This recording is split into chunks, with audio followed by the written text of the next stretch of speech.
Big Brother, mainstream media, government cover-ups. You want answers? Well, so does he.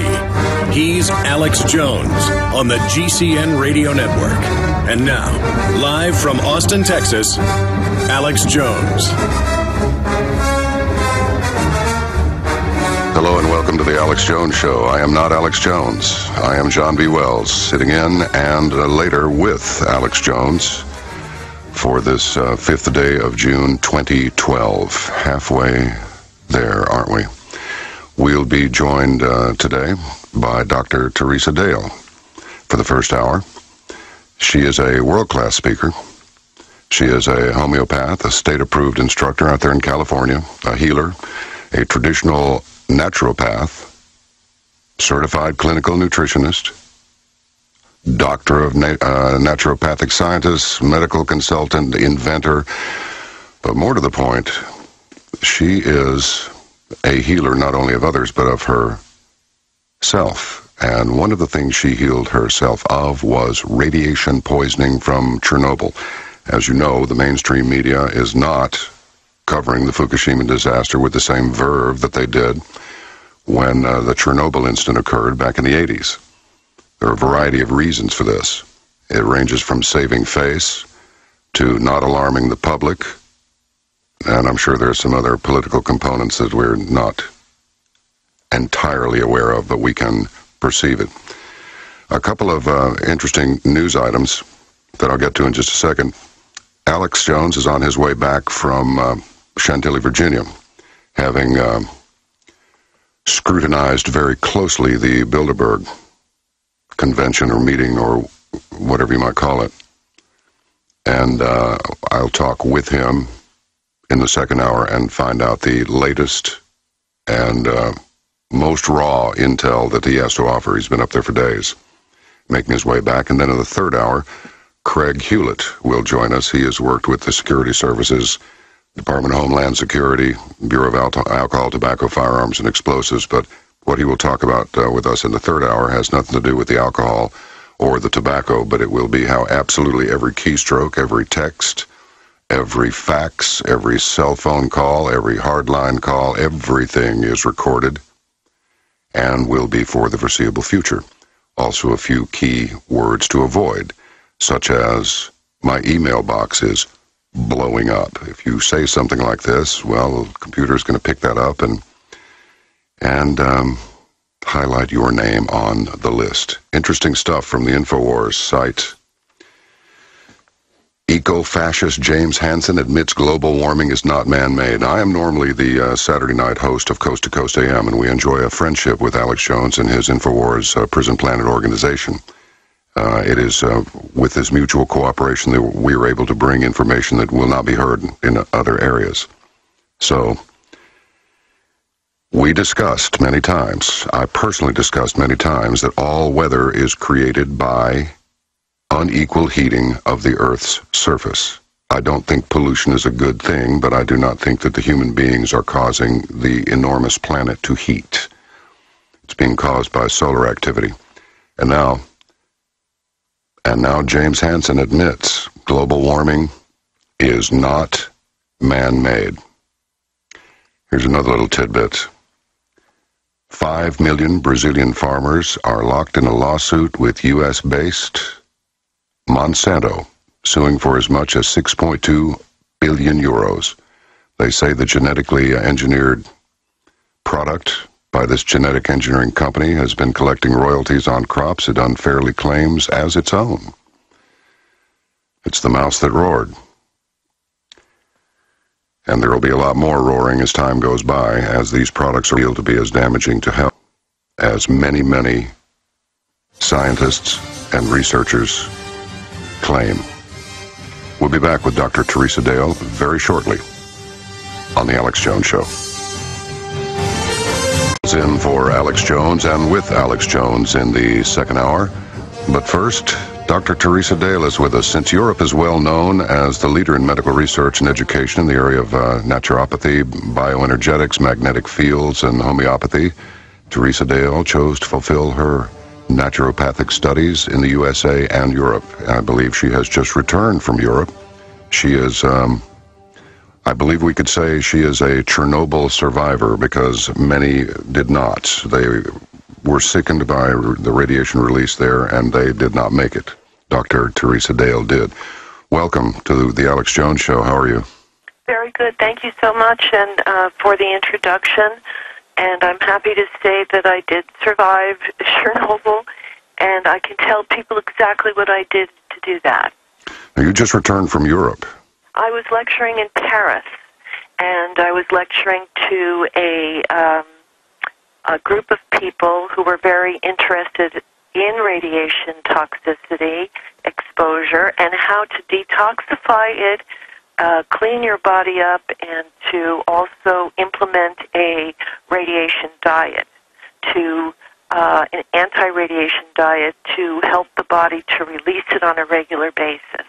So it is possible to minimize the effects of it. A lot of people are not aware of that. They assume that once you've contacted it, you're in trouble. Right. Well, you know, the whole thing is you can help to eliminate it, and I have created a regime to do that. You know, however, we also need to know very important things about radiation. From the time that you are ingested or breathe it, it has a 38-year shelf life in your body. In other words, for 38 years afterwards, you could get cancer from it. So if you don't do anything, so the point is we want to do something. We want to do whatever we can to minimize this, because this is happening right now from Fukushima. How serious do the people that you spoke with, how serious is it? I perceive it's quite serious, and if reactor number 4 is damaged again and there's another release, it's going to just ratchet up exponentially. What are people saying over there? I think it's so serious that everyone that lives in Japan should move off the island, should move off of Japan, out, as soon as possible. I have patients in Japan who call me and tell me that the government says it's okay. Yet, in California, we found in August, and we just had a release this last week, that there were 15 bluefin tuna samples off of the coast of California near San Diego, which absolutely had Fukushima nuclear radiation in it. And so we also want to take a look at the fact that cesium remains dispersed throughout the water column from the surface to the ocean floor, okay? And there's an article on Reuters from that. And then one of the top cancer doctors says it's irresponsible to say that cesium in California bluefin tuna is nothing to worry about, because the media tries to put a spin, no offense, on this, that it's okay if it has nuclear radiation in it. But it's not okay because it's eaten by people. And it takes a long time for the truth to come out. Always. Yeah. And so people have been eating tuna for the last half a year. You probably have been eating some with cesium in it. Now, how can this radiation be detected in food? Or can it? It can. It can. You can get a radiation detector, to a little portable one that people can look for to test the foods out. But they are now testing food off the coast of California and also Alaska. Anything up on the western side, I would not eat any fish from the ocean from the western side of the United States. One of those tuna made 2 round trips to Japan and back to the U.S. in 600 days. That's a lot of swimming. It's a lot of swimming. And somebody has suggested that, well, this radiation thing might not be such a bad thing after all, because it may actually save the bluefin tuna. Right. It's like, right. okay. I did read that. It may save the bluefin tuna, but at what cost if people are eating it and don't heed the warnings and aren't aware, and don't listen to shows like this. I mean, you're not going to hear this on CNN. You're not going to hear a lot of this on different, on a consistent basis. You may hear of it here and there. But there needs to be some major broadcasts on this topic. Let me just tell you that the meat of 6 cows were fed radioactive straw from Japan, and that reached throughout Japan, and all of this cow meat was has radiation in it, and so they've announced this, and that it was a 3 to 6 times the allowable level of cesium. There should be no allowable level of cesium in our food. Yeah, that seems like a huge oxymoron. Acceptable levels of radioactive toxicity. Well, now these fish that were tested, the first reports that we heard was that the levels of cesium were 10 times higher than those measured last year. And yet, but what are we measuring this against? In other words, no cesium in the food can be good cesium. Right. But has anyone established the line? I think they're trying to establish the line, or they have established a certain line that over a certain amount is no good. But what research do they have to back up that even that small amount, okay, is acceptable? What research? I haven't seen any research that says that a small amount of cesium in your food is not going to be harmful. I have never seen research like that. And so we have this in our fish now. But what people don't realize is that no one's testing the grass-fed animals that are butchered and that we're eating. Okay? No one's testing that because it's on the grass, on grass-fed animals. It's in the feed. It's in our food supply. And so we need to take action and take care of ourselves. That's the most important thing right now. And we have to also look at side effects. What are the side effects of eating or being exposed to radiation? And we will have a spike in infant death rates and an increase in cancer, an increase in chronic degenerative diseases, premature deaths, and lifelong crippling disabilities. That's just some of them. The 14,000 extra, they call them extra deaths. Mm-hmm. Children ages 1 and younger have already occurred, and that's old news now. That's almost a year old. They're not giving us updates on that, but my patients who live there and that I talk to via Skype are not being given any kind of, they're not being given the truth. And so I suggest that they look into moving to another country, because if your government doesn't protect you and take care of you, then it's time to take a trip and find somebody else. So find another place to live. Now, as a couple of grown-ups talking here on national radio, we understand that the words that are coming out of our mouths are actually quite serious, quite dramatic, and quite alarming to a lot of people. But there's been a recent film. He's an old war horse, General Stubblebine, who says that if this 4th reactor goes, the entire northern hemisphere is at risk. Right. And that is the truth.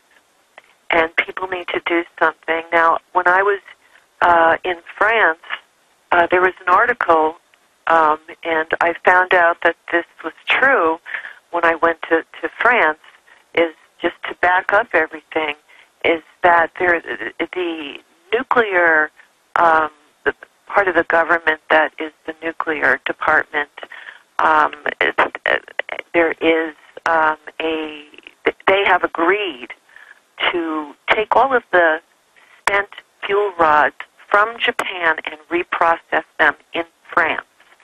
And they didn't mention how they would get it there, but I'm assuming they would go in some kind of a vessel on the ocean to get them there. And I just think the whole thing is very suspect. And there are things happening that we don't even know about. They're not telling us everything, like what's going to happen, what are they're doing nothing that I'm aware of, and I look at this several times a day to entomb this nuclear plant. And they say they can't entomb it, but there has to be something they can do to completely shut it down and get rid of it. I mean, you're always going to have the effect of it, but in Chernobyl they entombed it. We're going to have to take a break here in just a minute, but I'm curious why there isn't a huge flotilla made up of personnel from countries all over the world who have come to Japan's aid in some way to either dump concrete on it. It's too hot to dump concrete on it. They say that the number 4 is so hot it'll take 10 years before it cools off enough to even be able to crack the lid and take a look at it. So I'll tell you what, when we have to take these breaks, our beloved sponsors and so forth. But when we return, let's talk about what appears to be either denial, apathy, or impotence on behalf of the world community in addressing the escalating, but on the down low, Fukushima disaster. We'll be back with Dr. Theresa Dale in a moment. Better name for the site than InfoWars, because it is an information war. Once you put the disinformation in the loop, now you've really got yourself a brouhaha. We're speaking with Dr. Theresa Dale about the Fukushima disaster and some countermeasures that can be taken for it. Dr. Dale, I presume this could happen here pretty easily, considering the most of our plants are pretty safe, but we are, all it takes is an earthquake that nobody expected, and we've got the same situation here. Well, we have a very similar situation here, and we need to understand that there are a couple of nuclear plants. The one in San Onofre is built right on a fault line. Now, I don't know who the genius was who decided to do that, but it's built right on a fault line, and they do have releases of radiation from it because I have patients that live in the community not too far from it, and they have little warning, audio warning devices that are on top of poles. So if there is a radiation release, that there's a warning that goes off. But what can you do when they release it? So I believe that Germany and some other countries have it more together because they have decided to completely eliminate nuclear radiation by 2020, 2021, that they should be free of it and using wind power and solar power. So this is what we need to start looking at in the United States, because all of our nuclear plants are not safe. And just because they tell us they're safe doesn't mean it's true. One of the things I wanted to bring up at this point was there is a physicist called Dr.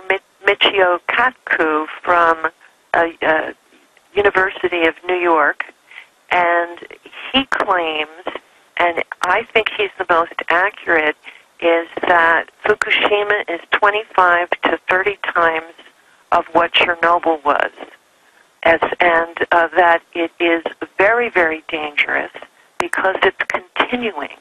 It hasn't stopped, and right. So we are getting exposed to this on a daily basis.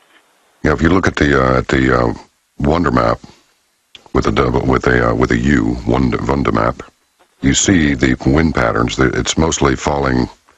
Well, obviously the fish habit that are being caught off the coast of California down around San Diego.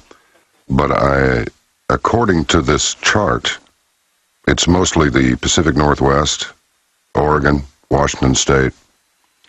Is it coming any farther south than that, according to the reports of any effects that people are experiencing in California? In fact, I guess my question is, how far south is this coming, and are you beginning to see patients who are having symptoms? Yes, well, that's an excellent question. There is full-time radiation monitors, an environmental journalist who is monitoring it in Santa Monica, and says it's 10, 20, 30 times in different areas higher than it's ever been now, and it's increasing. And that's in Santa Monica, California. which is very close to L.A., just north of L.A., and it is all over California. I can tell you that. In Seattle, Washington, residents were actually breathing 5 to 10 hot particles per day last year. And I suspect it's the same now since it hasn't stopped yet. And so therefore, we all need to start learning about food and what to eat and how to clean it, and to learn protocols that we can have a healthier life, what not to eat, what to eat, and perhaps buy a little radiation monitor so we can test our little portable one. Yes, indeed. Well, now you treat the patients. You do not actually provide this equipment. Am I understanding this correctly? I don't sell the equipment, no, but they can find it on various websites on the internet, so they can, check it out, and it's almost palm size. And, so this would be, I think, a very smart decision to invest a little bit of money in something to help you for a very long time. And when I work with clients, with patients, it is to detoxify them, to cleanse them, and to assess their current health situation so that we can, maybe teach save them how to stay well. Yes. All right, we'll be back with Dr. Theresa Dale. This is the Alex Jones Show. John Wells sitting in. We'll be back. It's the Hugo Montenegro commercial version, which is much different than the movie version. This is a smoother version of the good, the bad, the ugly. And isn't that what we're talking about? Isn't that what the hokey pokey is not what it's all about? It's the good, the bad, and the ugly. Dr. Theresa Dale is with us. Her website address is wellnesscenter.net. And she is amazing. I don't want to use any of those NSA keywords like don't blow up her website or don't crash. Well, too late. Go to wellnesscenter.net and look at her accomplishments and look how much of her life she has devoted to this. And this is a true, Theresa, you're a true doctor in my opinion. You are a real healer. You are not a pill pusher. You are not a product seller. You are a healer of fellow human beings, and really I applaud and salute you. Now on the InfoWars store site, Thyrosafe and Modifilin is available. And then, this is not an infomercial for me, but I've been doing this for a while and have not promoted it much, but I have a website called caravantomidnight.com. Caravantomidnight.com. And we make Geiger counters available for people. I carry one with me, and I carry it into the grocery store. So other than that, doctor, what can we do? They're not testing the grass. I take it they're not testing the meat. But they are testing. We're mostly, as far as the good, bad, or the ugly, we're mostly talking about the bad and the ugly here. Right, yeah. And I am not an alarmist, but everybody really needs to perk up their ears and listen to this. And then I'm going to give them my recommendations for what to do. Listen to this. After 25 years, after Chernobyl, 25 years after Chernobyl, the catastrophe happened, there are over 1 million deaths documented from it, and there are over 8 million disabilities. And that number keeps growing because of the half-life of cesium, strontium, and plutonium, and uranium.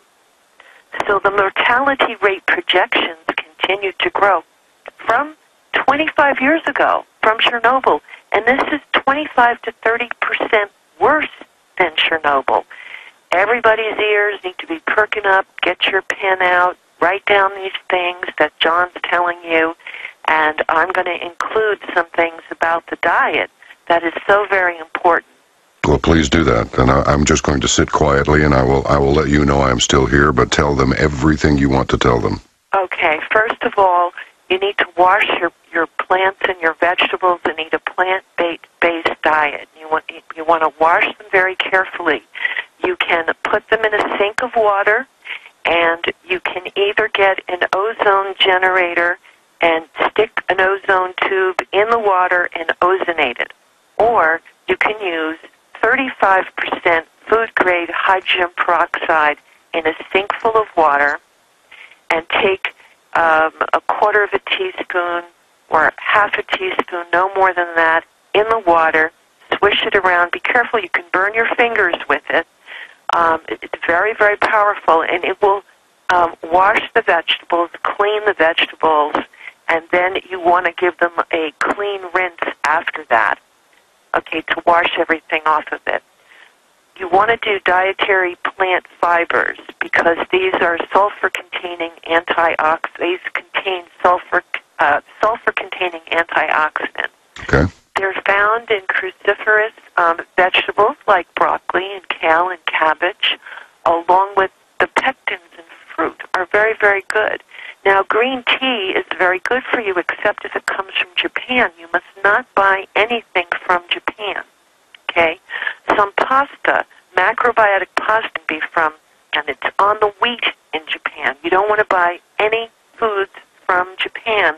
Read the label very carefully, okay? And so we also want to look at green tea, where it's from. Matcha tea is from Japan. Many different things. Ginseng, a lot of it is grown in Japan, but some of it is in China. We want to eat as many vegetables as possible. Make sure when you have leafy vegetables that those are well washed, and I would wear rubber gloves when you're doing the hydrogen peroxide in it, and make sure that you don't burn your skin. Also, there are radiation formulas that I've created. One that helped me to detoxify the radiation, it's just called homeopathic radiation. And it comes in a kit with biologically available iodine. It's on my website at naturalhealingpro.com. And the other one that's very good is Ocean Meds, and this helps your thyroid. The radiation, homeopathic, the biological iodine that I've created work to help the thyroid, the lungs, and the whole body to protect it, to detoxify it. The homeopathic radiation works on a cellular level to neutralize radiation in your body. It's the only way that I think that you will have 100% success. But you also need to take the iodine to protect the thyroid as well. So we need to stick to a plant-based diet. I wouldn't eat animal products. I wouldn't eat beef. I wouldn't, because they're eating the grass, and they're eating feed, and the radiation could be in the feed. I mean, it's really a big issue that we need to pay much more attention to if we want to help humanity and help America to stay safe. Tell me your website again. Natural Human what? Naturalhealingpro.com. Oh, Natural Healing Pro. Okay, good. Naturalhealingpro.com. And, people need to be aware of the symptoms of ionizing radiation exposure. I gave some a little bit earlier, but many symptoms from cancer to infertility can happen 28 years after exposure. And it also depends on how long you're exposed to it and the dosage that you ingested or you breathed in. You can get tumors, hair loss, thyroid issues, nausea, fatigue, diarrhea, dehydration, destruction of the intestinal lining, and of course there's a possibility for central nervous system damage. So we need to look at all of these possibilities and not become an alarmist, but just become an activist for your own life, because that's what it's coming down to. The real-time threat of radiation contamination to food supplies is prompting more testing in Japan. That's why they're catching the ground beef and the meat that where the cows were eating hay that had radiation all over it. And around the world, a lot of people are testing for it. In certain areas, that are more progressive in the United States, like California, we're doing a lot of testing for it. Now, first, it was Germany, and now it's Switzerland. These are the two countries that have decided to phase out nuclear energy completely. Isn't that great? Yeah. And who was the genius who decided that Japan needed, I heard 55, but certainly 50, all 50 nuclear power plants are currently shut down in Japan. The people there do not want them turned back on. But who's the genius that decided to build that many nuclear power plants on a fault line? I mean, in an area that's notorious for major earthquakes. It was some genius that has a huge bank account. Yes. Mm-hmm. It's this is all about money. This is all about money, and that's what this is being reduced to, and it's affecting our health. So, this is something we need to take action and protect ourselves. Okay, I don't want to confuse anybody. I just want to make sure that they have your website correctly. It's Natural Healing Pro, yes? Yes. All right, good. All right, good. Well, I've got this little Secret Service-style headset earpiece here, and they're just not as cool as they look in the movies. They're really not. naturalhealingpro.com, and if you want just information, then go to wellnesscenter.net. I have two websites. But if you want to learn more about the homeopathic radiation and the iodine, you can go to naturalhealingpro.com. You know, the thing that when we were kids, we thought, okay, there were nuclear bombs went off in Japan back in World War II, and then the fallout came down, and first there was the heat and the immediate destruction, and the fallout came down, and people got sick, and now look, Hiroshima and Nagasaki are both thriving cities again, great place to party, looks like, according to the pictures.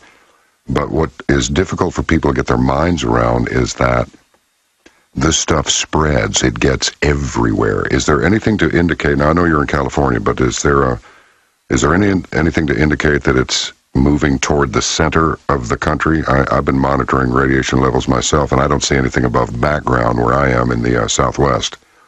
But I think that it's mostly on the western part of the United States, and as wherever the jet streams go is going to be the heaviest supply, the heaviest amount of it landing.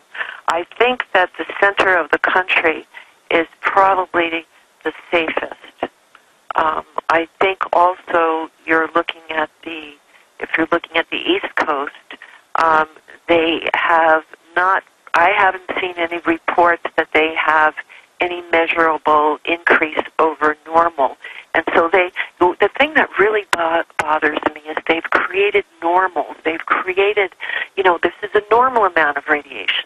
Well, there is no normal amount of radiation. You see what I'm saying? Oh, yes. So that is really, they make their own rules to try, because of money, because they don't want to spread fear, and because they don't realize that people need to exercise their voice and communicate, and I think that's what they're afraid of, is that people's voice, they're going to start getting in touch with their voice and start expressing it. And so I don't think they want that to happen, and I think everybody needs to turn into an activist for your own healing.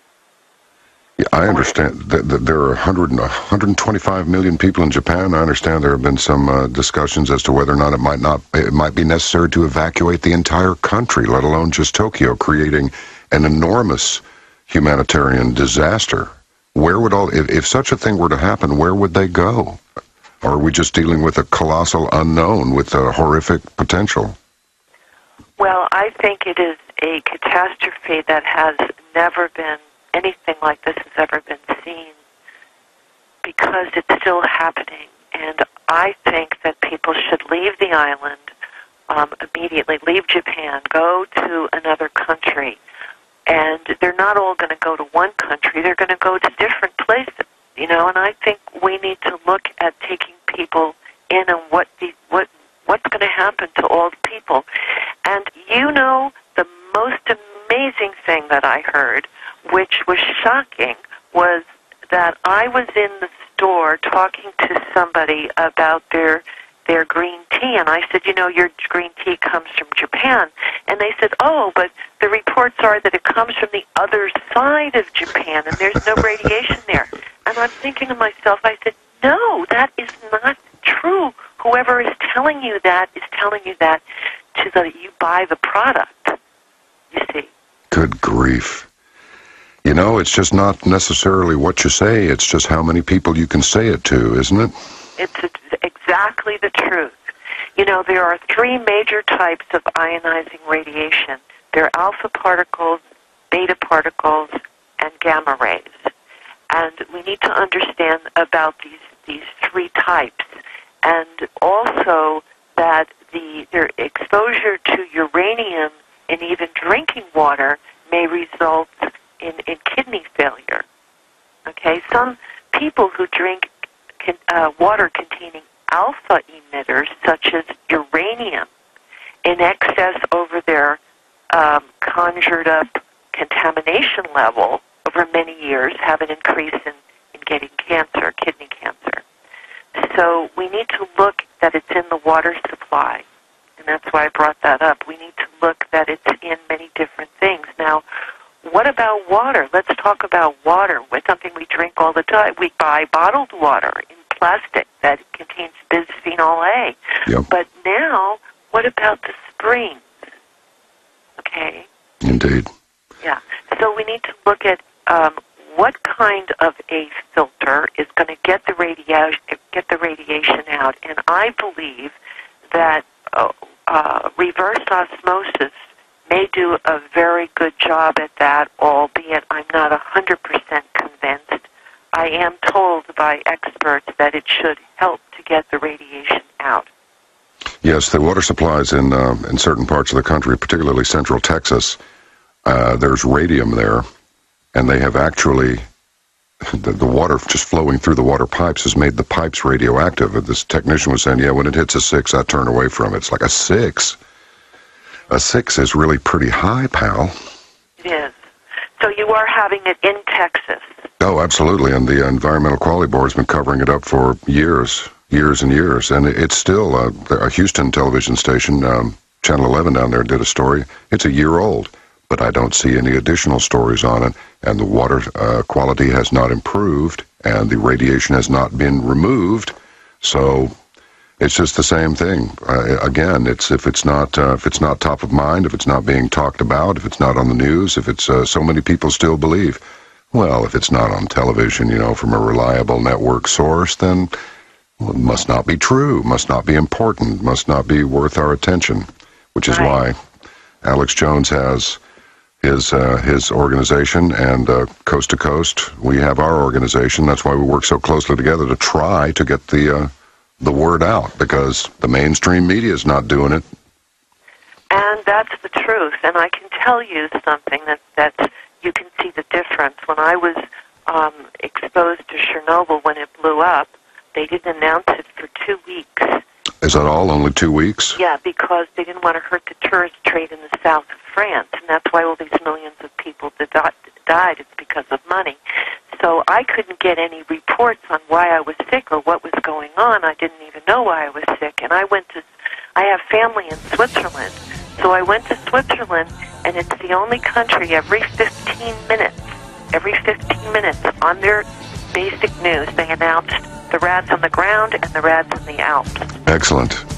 We'll come back with Dr. Theresa Dale in just a moment. John Wells sitting in for Alex Jones. I'm delighted to be with you, and please join us on Coast to Coast AM, where Alex is a good friend and a frequent guest on the program, and he has had me on his program, and so that is why we are together, and that is why I am with you now. He's been covering the Bilderberg deal, and he's going to tell us all about it here in just a little while. But now we have Dr. Theresa Dale, and I was just looking at her website, naturalhealingpro.com.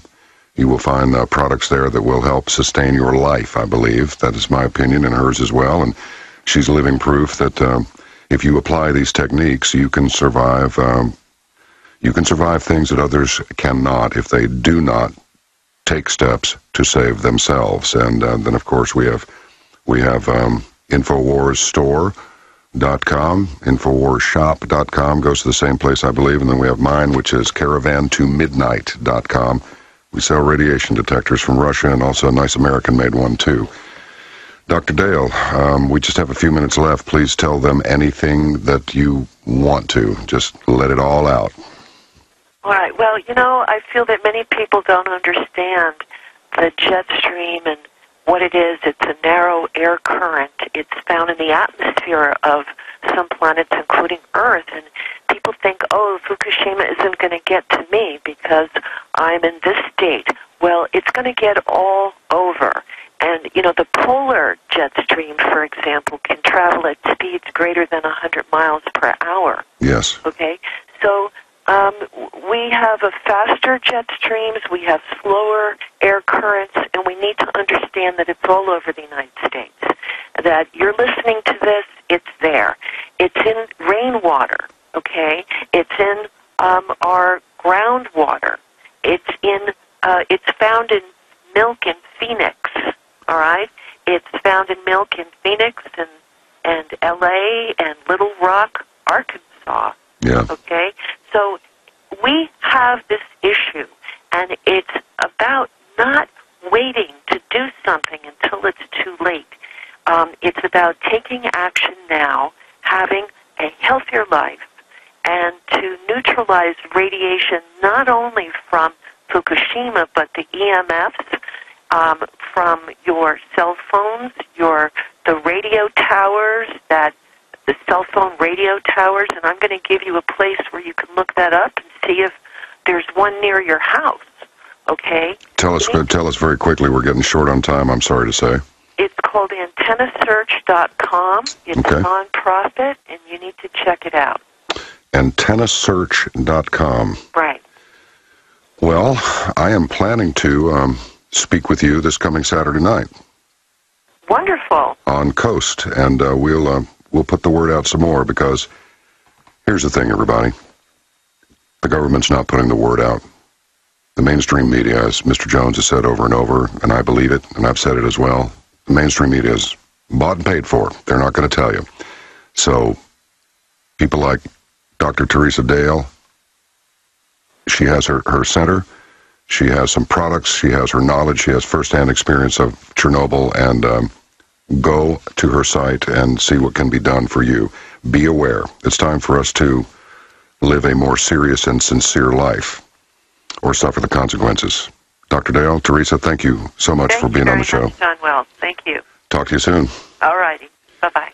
All right, coming up next, Mr. Jones, making his way back from Chantilly, Virginia. The Bilderberg members label protesters as cockroaches. But not everybody up there wearing a uniform supports them. Can't wait to talk to Alex Jones. It's his show. It's the Alex Jones Show. We shall return.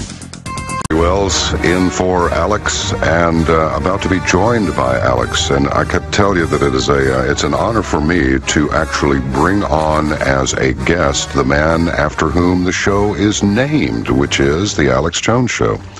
So welcome, Mr. Jones, to your own show. John, it is great to have you coming and filling in. You do an amazing job. I'm so honored to have one of the big hosts from Coast to Coast AM, who I routinely listen to on the broadcast. I had a chance to be on last week with George, and then again on Sunday night with George Norrie. Yep. Blowing Bilderberg Group wide open, and I'm glad my voice is coming back even more toad-like than usual. I've seen a lot of emails and comments on my YouTube videos saying, has Alex been drunk for the last 3-4 days?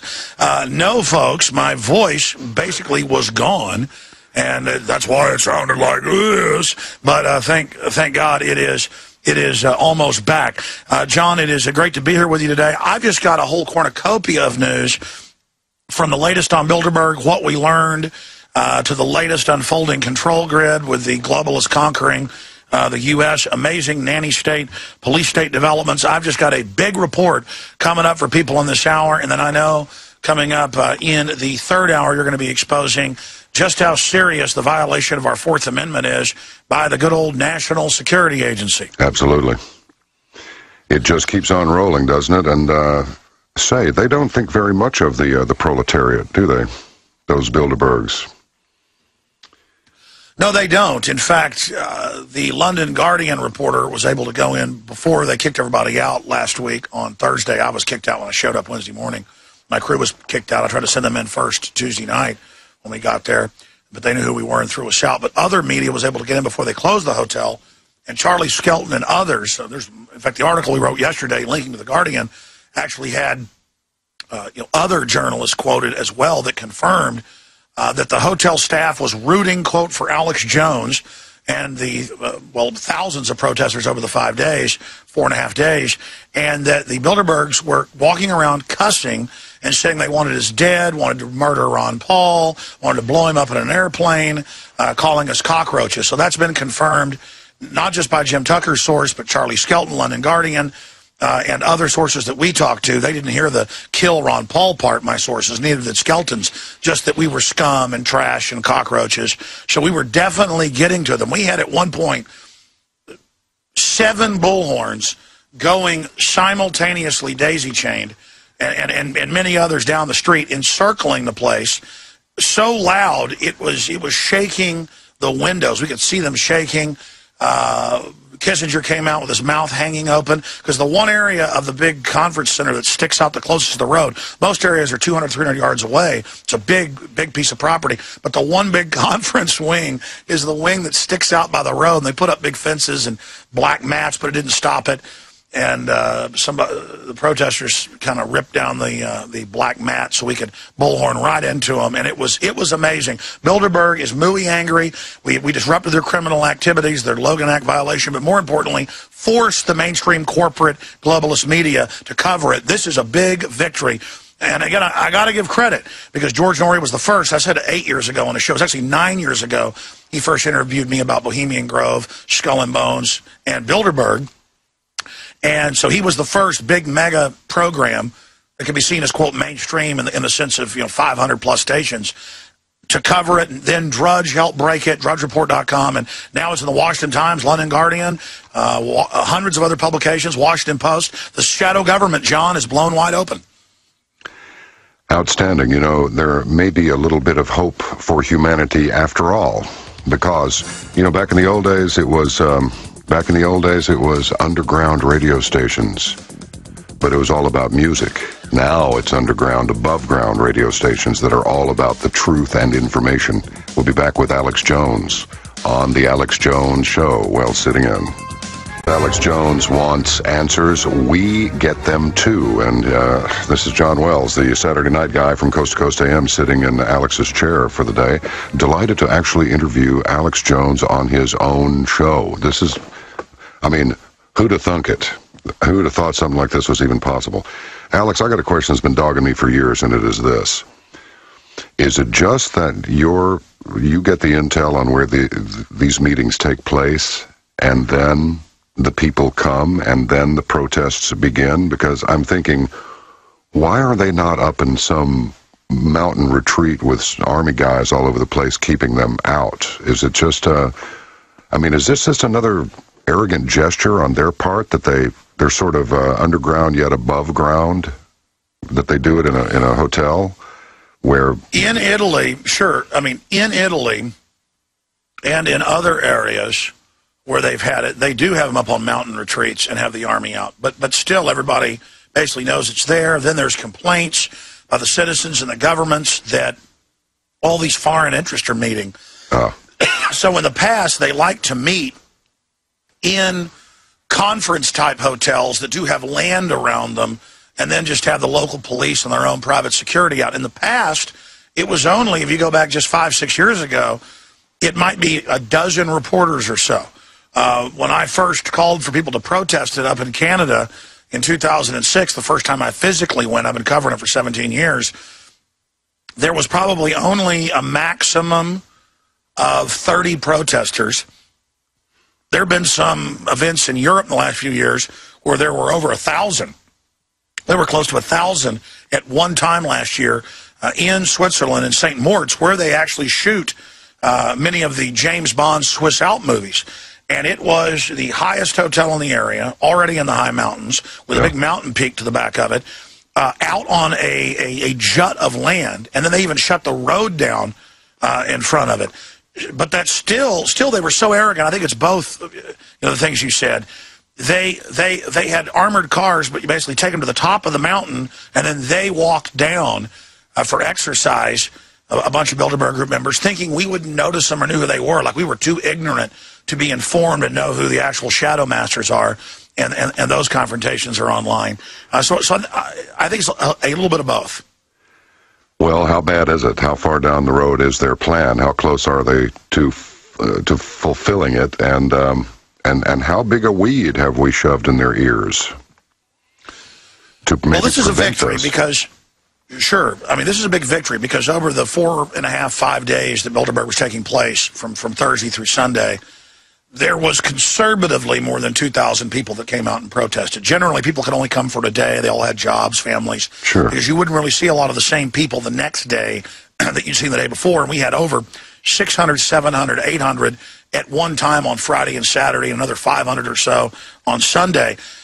And people would come, spend a few hours, and then leave. Some people would travel 500, 600 miles from places like Pennsylvania, West Virginia, just to come and protest a few hours. Some people came in their work vehicles and then had to turn around and go. So it was really amazing. But the big victory here is the Washington Post has attended because the publishers of it were the first media ever let in 1954 in Oosterbeek, Holland, where they first met. And they showed up, the Washington Post showed up and had their own reporter thrown off. And they kind of wrote a whitewash about it. But the point is, that article that then ended up in hundreds of newspapers that carry the Washington Post columns. And so suddenly, all the people that were told we were crazy, this didn't exist, well, now they're going, wait, well, it is real? And as I said, DrudgeReport.com 5-6 years ago started helping break the electronic Berlin Wall. Coast to Coast AM with George Norrie 9 years ago. Time just flies. First time he interviewed me back in 2003. It was on Bilderberg, Skull and Bones, Bohemian Grove. That helped break it. Now the Washington Times, London Guardian, they did serious reports on it, admitted that there had been Logan Act violations in the past and things. This is really amazing what's happening. It's very, very exciting. And they're in there discussing government policy. There's lots of little break-off meetings where they go and make sweetheart deals with corporations and government elected representatives. It's extremely dangerous what's happening at Bilderberg, and their agenda is moving forward, but it's in trouble, and it's being identified. So right now, humanity is awakening, but we're in a lot of trouble, but at least people are starting to wake up a little bit. Anything specific, anything encroaching that we're about to feel nudging us in the not-too-distant future? Yes, the biggest thing is that last year at Bilderberg, it was mainly IT people that were invited, the head of Google, the Facebook people, all of them, and the head of the NSA last year and this year, the head of the European spy agency, Infopol 9, was then there going back years, but also there this year.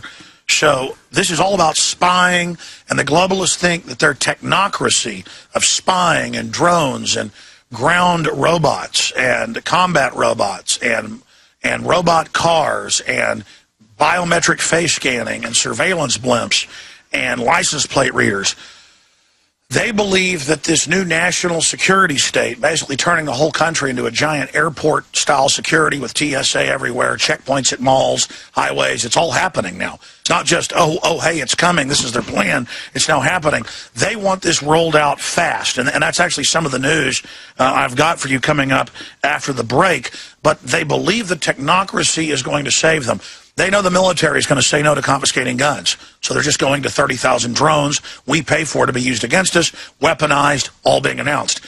They know that people are waking up and going back to barter and back to the land. So they're erecting the Homeland Security Rural Council, now showing up with the U.S. Army in plain clothes, backing local feds to take your property, to raise taxes, to give you $2,000 a day fines for dust in your barn, just total harassment, total Stalinistic, telling the Ukrainian kulaks they couldn't have their farms anymore and starving, 15 million people there in Eastern Europe in just a few years. This is the plan. I mean, this is diabolical.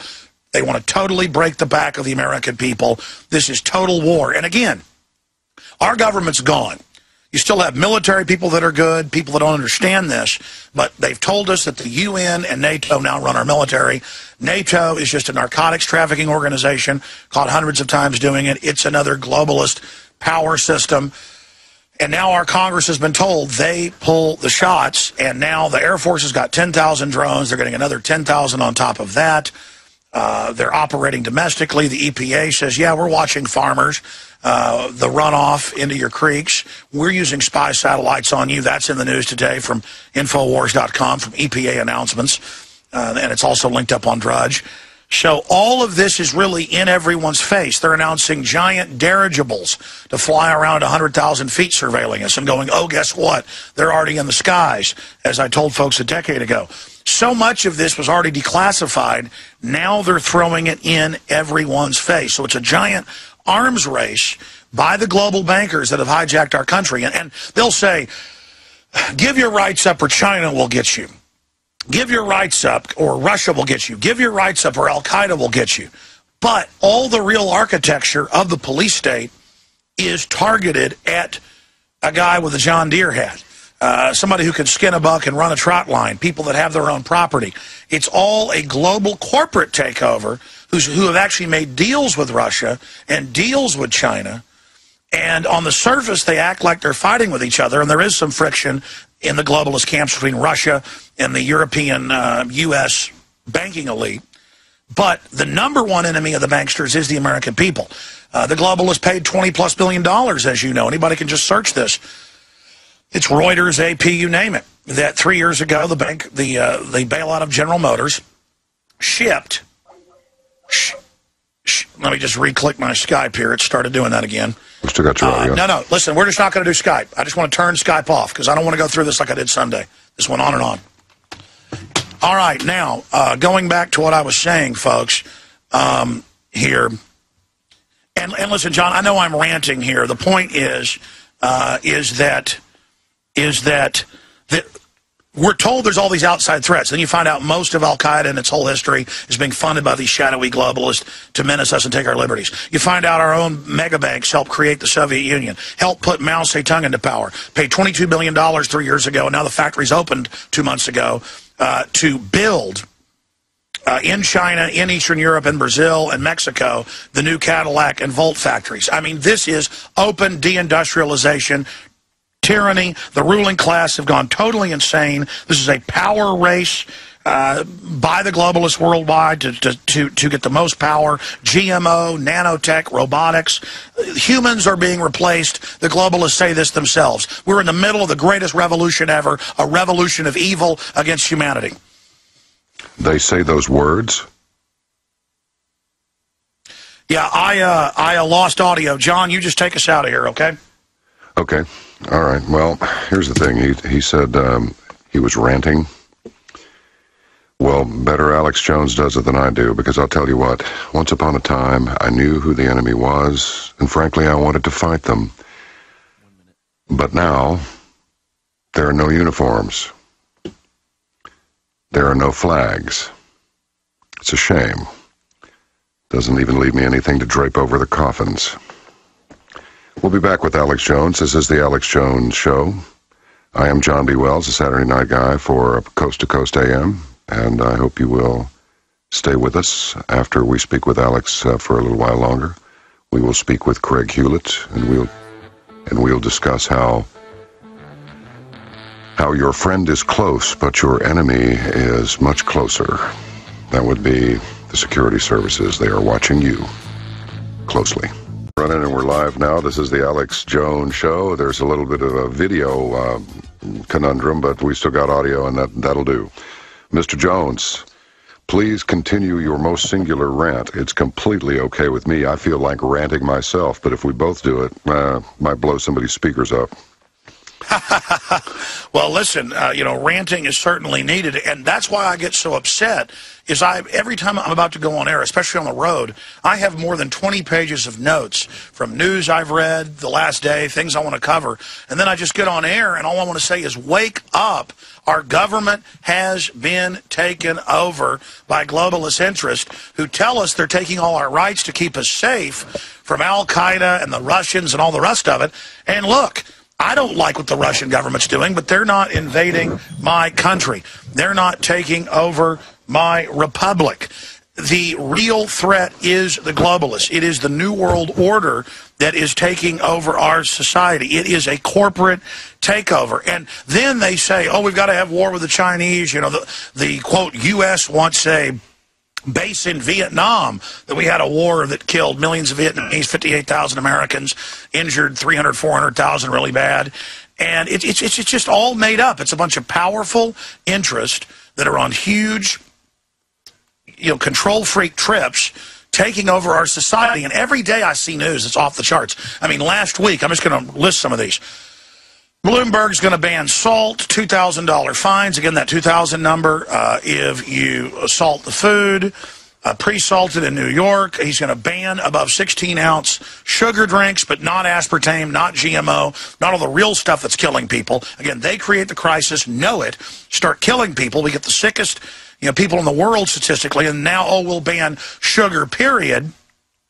I was reading New Jersey, $1,000 fines. They've passed a law if your dog isn't seat belted.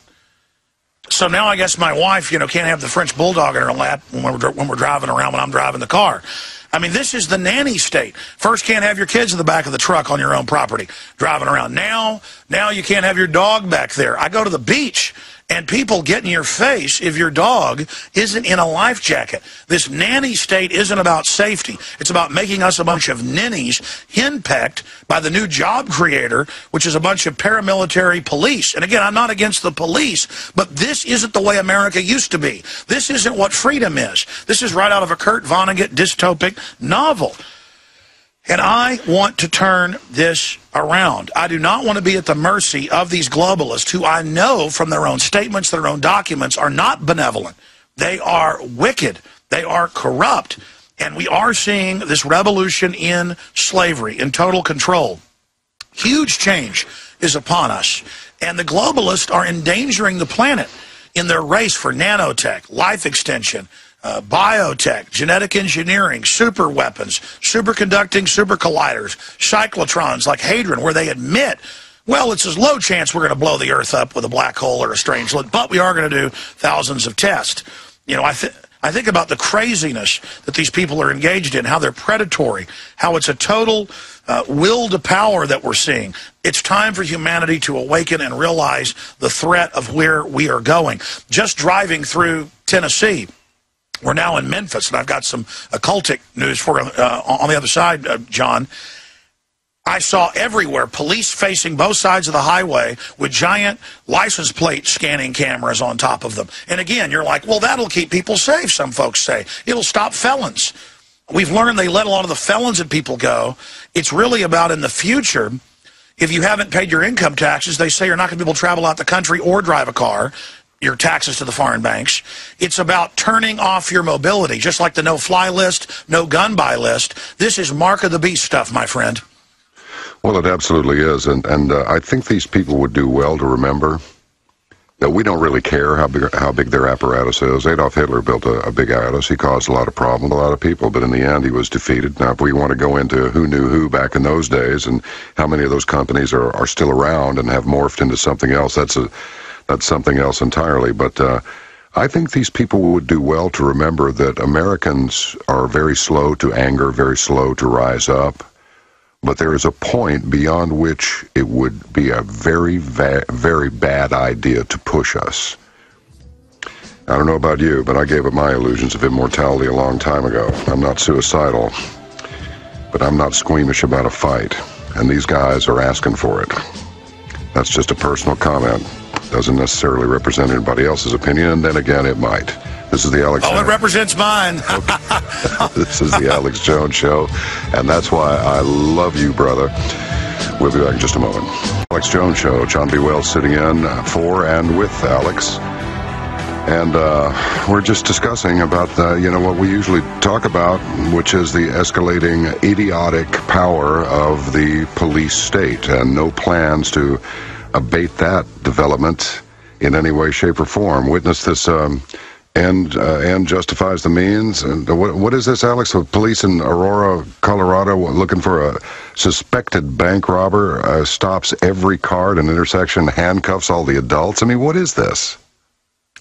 Well, we saw this where they had a serial killer in Louisiana a few years ago. So an entire town, they searched the houses without warrants.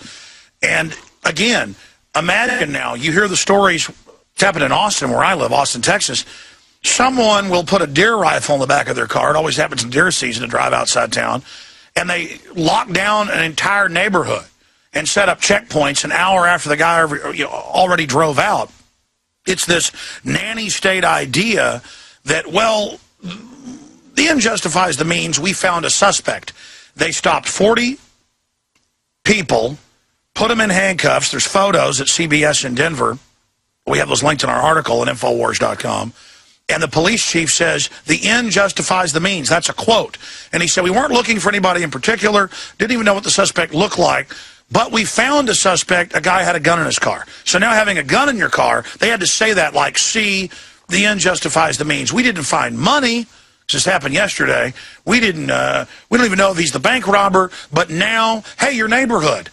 We think somebody in this neighborhood might be a criminal, so we're going to come to your door and put you in handcuffs. This is a guilty until proven slave. This is the idea of the TSA, outside the 10th Amendment, the 9th Amendment, outside federal jurisdiction, not even sworn bonded. Police, FBI can't go down your pants randomly at a park. How does TSA do it? It's the idea that you're guilty until proven slave, not even guilty until proven innocent, guilty until proven under tyranny. What about the danger of the big government doing this? What about common sense? What about what our forebears told us? This is very, very dangerous. What's your take on this? I mean, imagine you're driving along.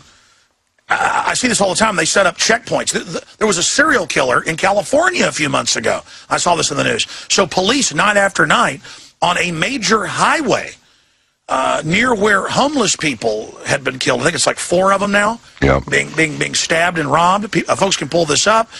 We played the newscast here. With a straight face, the police just randomly set up checkpoints during drive time and searched thousands of vehicles, saying, well, we think the serial killer might drive by here sometimes. So if you're driving down the highway and there's ever been a murder in the area, the police now are going to pull you over and say, we're going to search your car. You might be the murderer. I mean, this is over the top. And this is all under federal grants, John.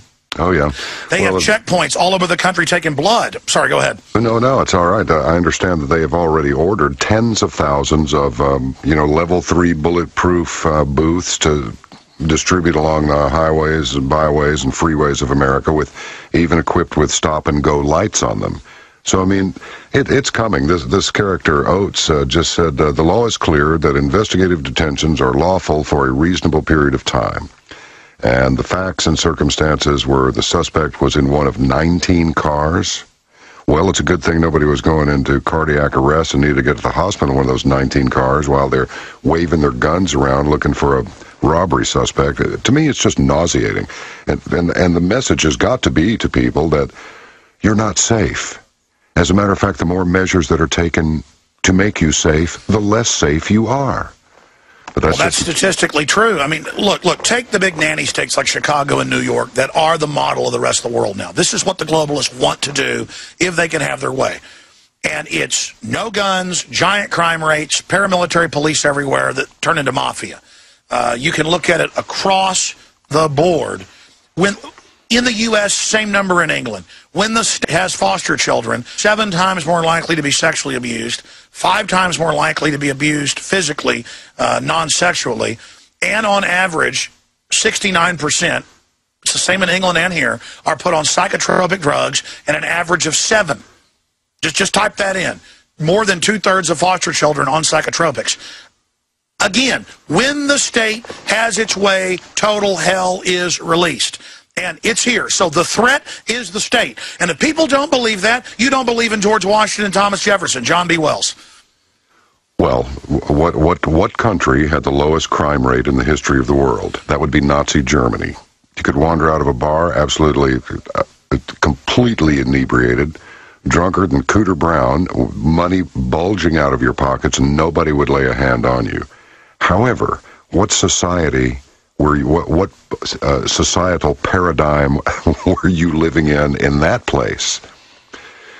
It's I don't know, Alex. I've worried about this and talked about it for years. I've spent so many years just being an observer, which is why finally I decided, I may not be able to beat them, but I bet I can let them know that they've been in one. And you just reach a point in your life where you have to sing out about this. I mean, it's not exactly like any of us are getting, rich. It's not like, doing this sort of work, all we're doing is asking for it, really.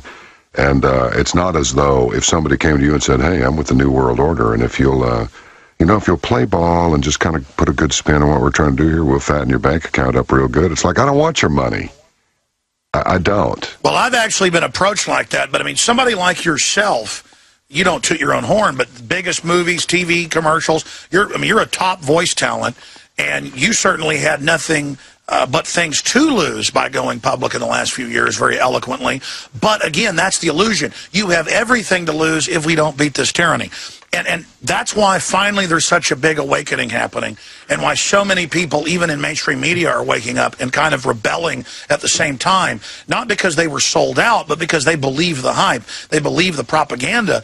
So that wake-up call is happening, and everybody, not just a George Norrie a decade ago, not just yourself many years ago, Matt Drudge, so many others are really getting more hardcore, more intense, more radical, because we're not radical. The world is getting radical. Corruption and oppression is getting radical. The things that government is getting away with is getting so radical that people now understand. We either beat this or we're going into a very hellish place. And I say this over and over again. This is not some boss hog, rich guys want to run things and just took over America. If they left people alone, let people have some private property and things, it'd be bad. I'd be fighting against it. But I wouldn't be freaking out. Right. These globalists want a scientific grid. They say they're going to build a world government, and they've done everything they said they'd do so far.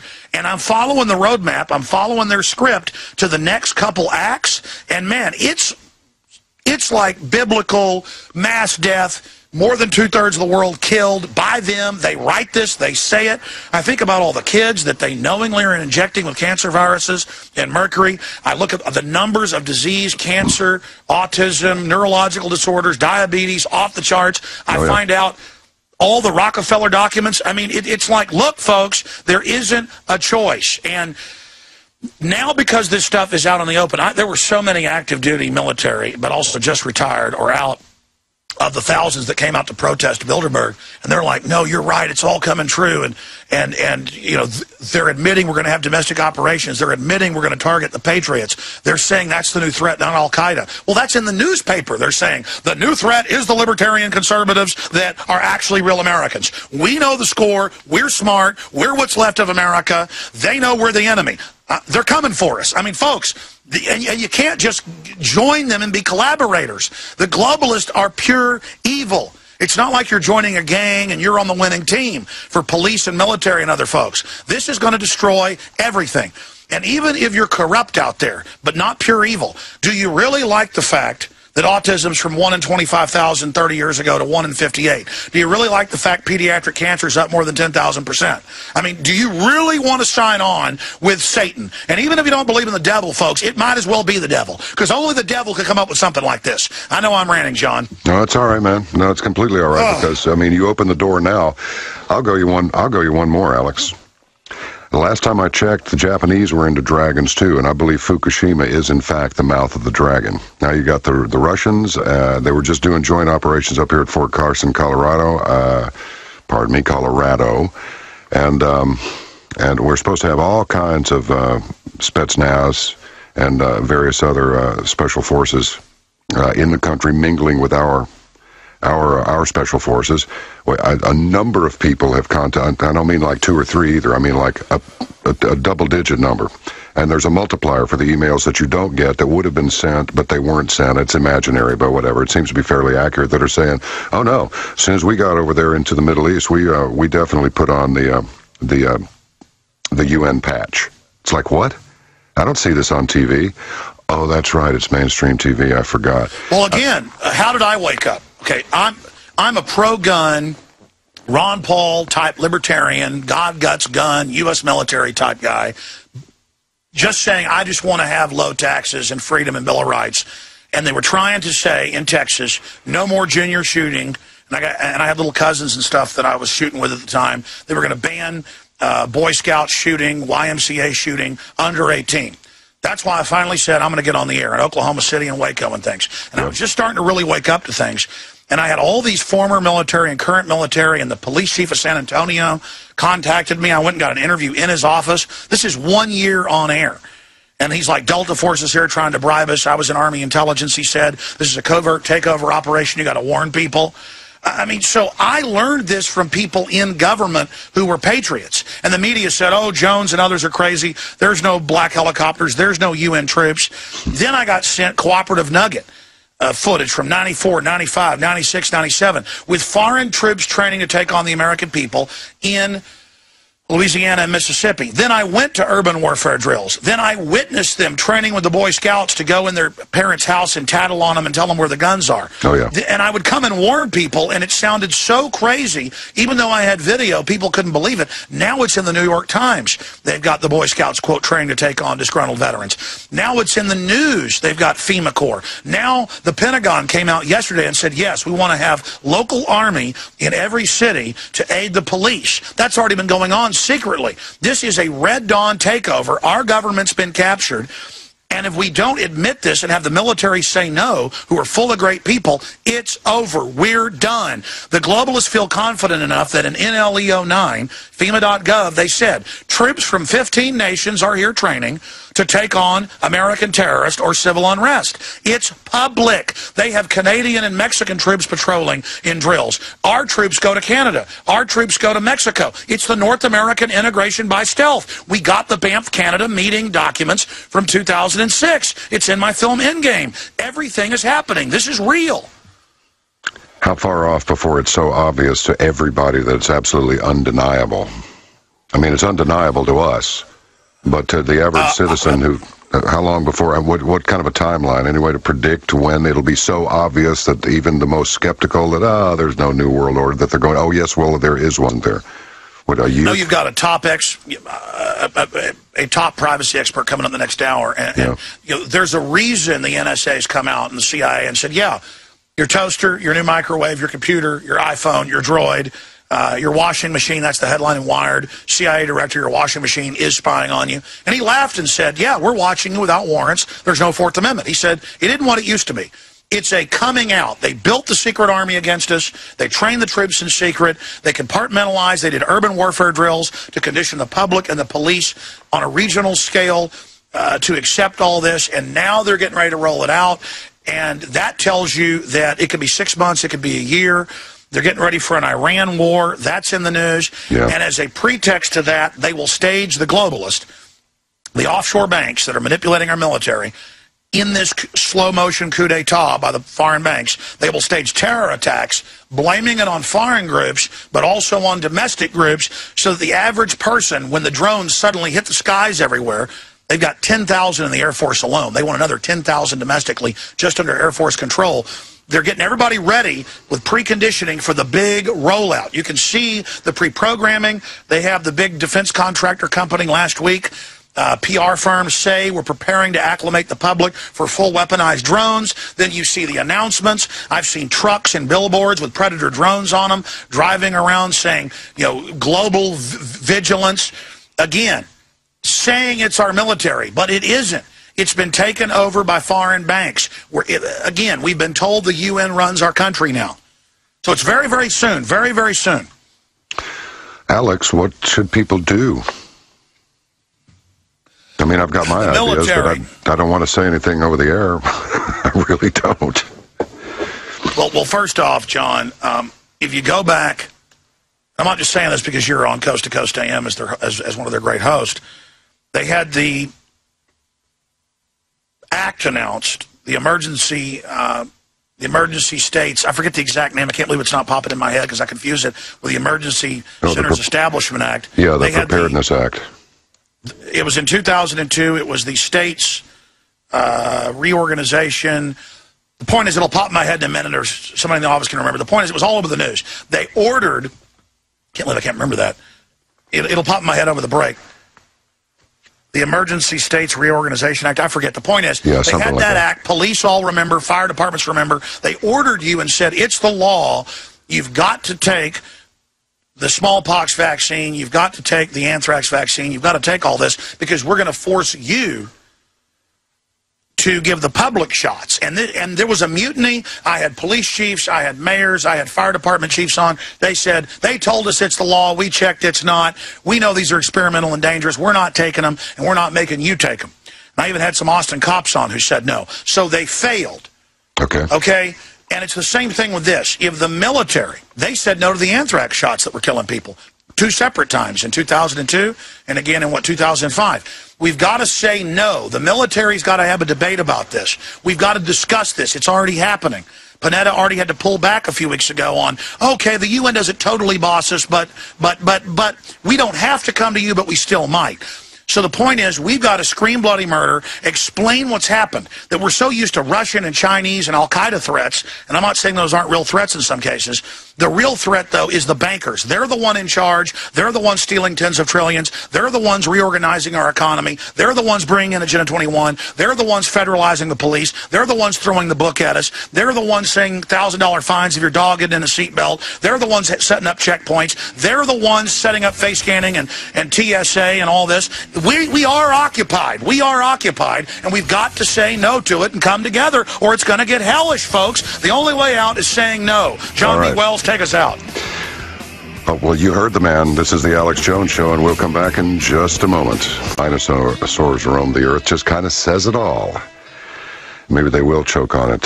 John B. Wells in for Alex and with Alex on the Alex Jones Show, and Bob lives. Chapman lives. What's going on with Bob Chapman, Alex? Okay, I knew about 3-4 months ago. He was on with us every Friday, theinternationalforecaster.com. Great guy. I've been fighting the New World Order since the mid-'60s.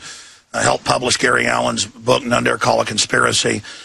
And I knew that he was ill and was having trouble doing the show, so I quit having him on every Friday. And then we got word that from him that he was too ill to do interviews anymore, but I didn't want to give out his personal info, the fact that he had, I'm not going to say, you know, there's been some reports out there. He has come back to the U.S. to be with his family. He was living outside the U.S. And I got all these calls there that he died. It was a soccer player named Bob Chapman. So rumors of our Bob Chapman have been greatly exaggerated, but we should all pray for Bob Chapman. And people keep asking me to try to get Bob back on the show before he does die, if he does die. Folks, he could barely do the show months ago. That's why he's not been on. But just an update on Bob Chapman. Great guy. We love him.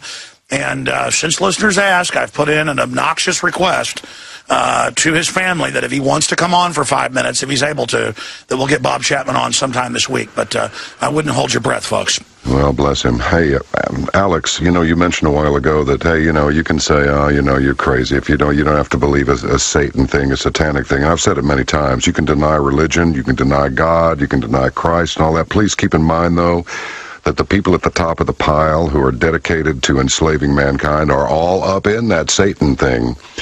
So when we come back here, we just got a minute here. I want you to. I think we got about 3 minutes. I don't know what atomic. We got a couple minutes. Ahead. Okay, yeah, let's go. Now you're in Memphis, and there's something weird going on there, on a par with the Denver International Airport and their strange symbology. And we can talk more about this when we come back for 5 minutes before your next big guest comes on and I leave you in peace, John. But I've been through Memphis before, and I had always heard it was occultic. The big 32-story, that's occultic as well, pyramid, big gold pyramid that they play sports games in, like the Louvre pyramid that has 666 pieces of pink gold glass, and Francois Mitterrand admitted he was a Luciferian who helped get that built, the French president, decades ago. But I looked it up, and it's in the Memphis Flyer. It's in all their papers. People can just look this up. It was rumored that it had crystal skulls, occultic stuff, that the owners were occultic, that there were little voodoo-type things in it. Sure enough, people got so upset about it that maintenance men went up, and it was in there. And then the guy that built it said, that's it, Memphis is cursed. You have no idea what you've done, you know, removing my skulls from the top of it. And then you have this guy who's into the occult that reportedly ice-picked the guy to death and then ate him and chopped up the body. normal people aren't into this, but psychos are. And throughout history, psychopaths in government always believe in a devil-type creature and sacrifice people to it in every culture. And the globalists, I've studied them, are into the occult. That's why they're so evil, folks. Oh, absolutely they are. Absolutely. They're all up in the satanic thing. Make no mistake about it. We'll be back. This is the Alex Jones Show. Well, sitting in with Alex. Alex Jones making his way back from Chantilly, Virginia, where he was really annoying the Bilderbergers, and has revealed some more intel regarding that bunch. They are ever so much more committed to their program, which has nothing to do with our program, which is life, liberty, and the pursuit of happiness. It appears that they are completely diametrically opposed to that concept, and therefore they are my enemy. Alex, let's talk about this strange occult strangeness that seems to be spreading everywhere. The Illuminati types, the meditation rooms in the United Nations, they all have this weird symbology all over the place, and people just don't get it. And they believe they get power out of it and power from it, and it's growing. And looking into John Tigrit and his son Isaac Tigrit, who basically set up all this Egyptology stuff in Memphis. Yeah. You can pull them up. They admit they're into the occult. They admit that they put secret charms and see that as a temple of power, and that they're going to get power out of it.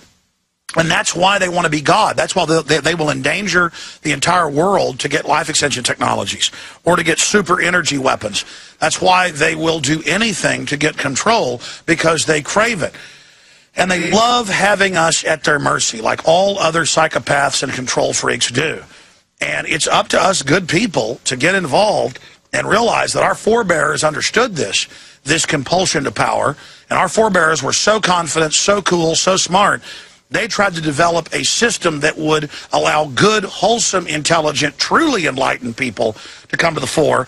See, the devil always creates a counterfeit. And that's what they've done. Yes. You know, I say we should illuminate people to liberty and freedom and bring light to the world. People say, well, that's Illuminati. No, it's not. They want a dark sunshine. They want a twisted version of that. They actually seek to keep the general public in the dark and only themselves illuminated to use the knowledge to enslave people. And that's not even a true illumination, because you would want to empower everybody if you were truly, in the light of God. So these people are very, very dark, very, very dangerous. And they are deceived. They are minions of this system.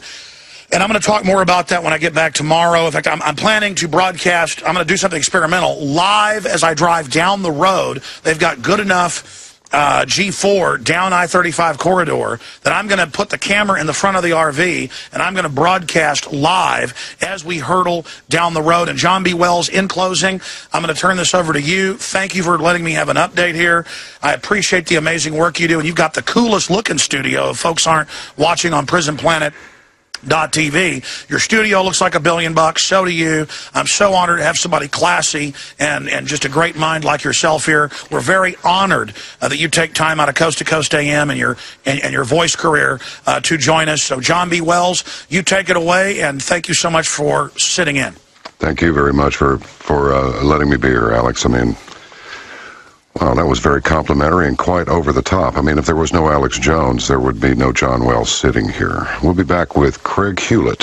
Spoken with him many times, but it's much like speaking with Alex. Those times are not long enough, and they're too few and far between. He will let you know just exactly how far your privacy has gone down. Well, you know. This is the Alex Jones Show. We shall return shortly. Oh, I do? All right. All right, technological difficulties is no big deal. We do have 30 seconds. Ah, there's the music. All right. See, I don't know about you, but compliments really, really mess me up.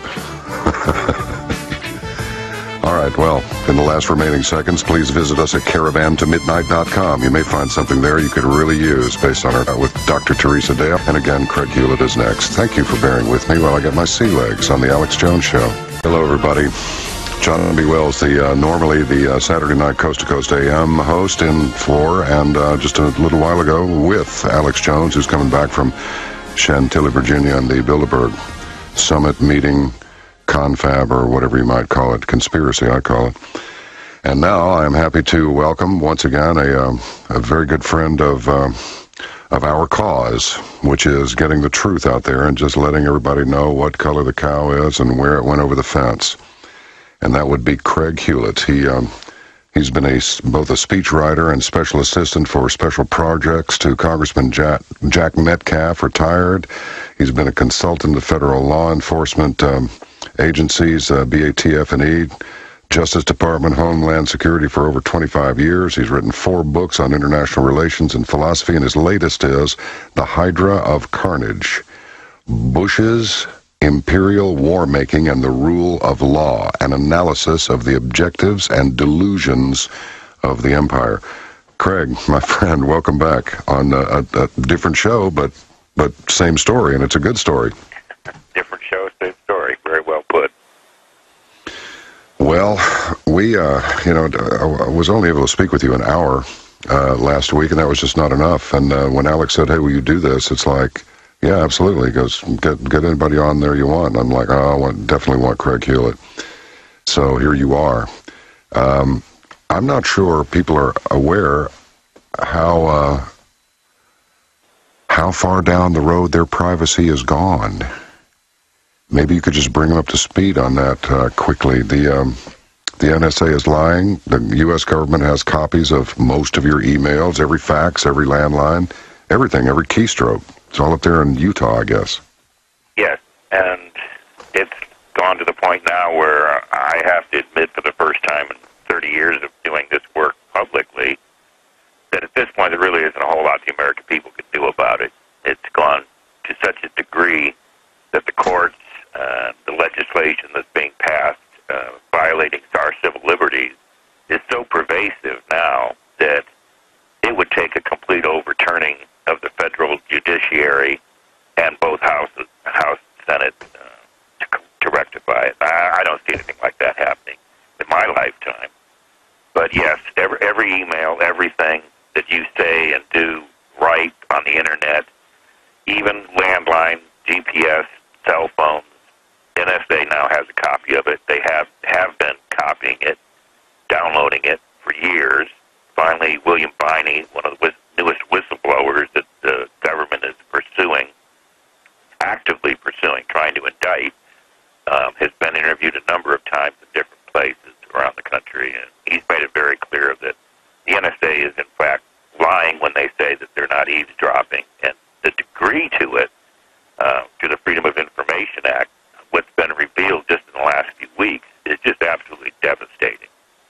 If you so much as use words like aid, relief, recruitment, disaster, snow, my favorite one is pork, right, in an email or on a cell phone, those words trigger further investigation into your phone conversations, emails, your Internet activity.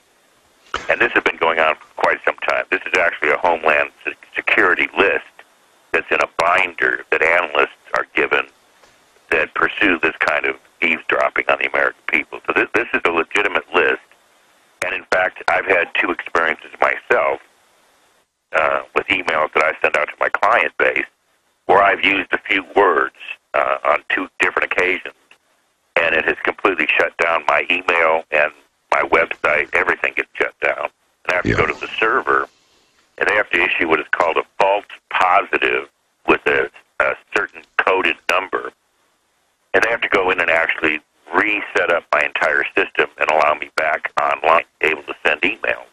So I use these kinds of words all the time, but unfortunately, as well do you in your words. So, so basically what this amounts to is these words are part of a new definition of what constitutes a potential threat to the government, not just terrorism, but any kind of militant or organized threat to the government, domestic or foreign. And the definition is now so broad that it basically charges everybody in America with being suspicious before the fact, and And then afterwards, if they decide they want to investigate you under the new CISPA, House passed CISPA, they can actually issue a memorandum from the White House or Homeland Security demanding that I, for instance, turn over information on John Wells, for instance. And I can't tell John Wells or anybody else that I've been told to do so, or I'll be prosecuted. So this is being done completely in the dark and in secret, and it's happening on an ongoing basis. And basically, as it stands today, according to Glenn Greenwald, there's nothing we can do about it. Nothing we can do about it. Nothing we can do about it. He's a lawyer. He's well-educated. He's got a number of journalistic awards and legal awards. He now writes for Salon.com. And I don't think he's kidding one bit when he says, we're past it. The judiciary has been completely deconstructed. It's obedient now to the executive branch, the White House, and Homeland Security. If they charge you as a terrorist, you're going to be convicted. It's where we've gotten to. It's taken a long time to get here. I know there's a lot of people that see almost everything the government does conspiratorially. I don't always look at it that way, right? Because I've been too close to it. Maybe I am too close to it. But I see it as an evolution because I've never believed government to be anything but a threat to its citizens. Yes. Government has always seen its citizenry as its number one threat. Not a foreign threat, not a foreign army, its own people. Government has always been like this. I don't really know where to take this, Craig, because I have to say that I agree with you. I mean, I could just say, Craig, I agree with everything you're saying, and then just sort of fold my hands together and just kind of dwell on it for a while. But there must be something that can be done. But you're saying we would have to completely overturn the current judiciary and both houses of Congress before anything like that would even come close. That's and you saw what happened in the midst of all of this, John. I mentioned this on your show and a few others. They're changing how this country functions, yes. Specifically in the media, journalism, and the information is not getting into the people's hands. But while all of our protesting is going on, both houses of Congress passed unanimously H.R. 347. It's the Federal Restricted Buildings and Grounds Improvement Act of 2011. It was passed unanimously with only Ron Paul and two other Republicans voted against it. And it basically says the Secret Service can declare any area a restricted area, whether it's a NATO meeting, which is why several people were arrested. During Memorial Day, 35,000 people were arrested. But now, if they're protesting in what the Secret Service declares as a restricted area, it constitutes now a felony. Yeah, it's a federal charge. 5 years in prison. Yeah, it's a federal charge, even if you beat it. That's the thing about federal charges. You don't have to be guilty. It'll cost you everything you have just to defend yourself against it. Correct. And again, once you've got a charge like that on your record, it makes it much easier for them to pursue you in other areas of the law.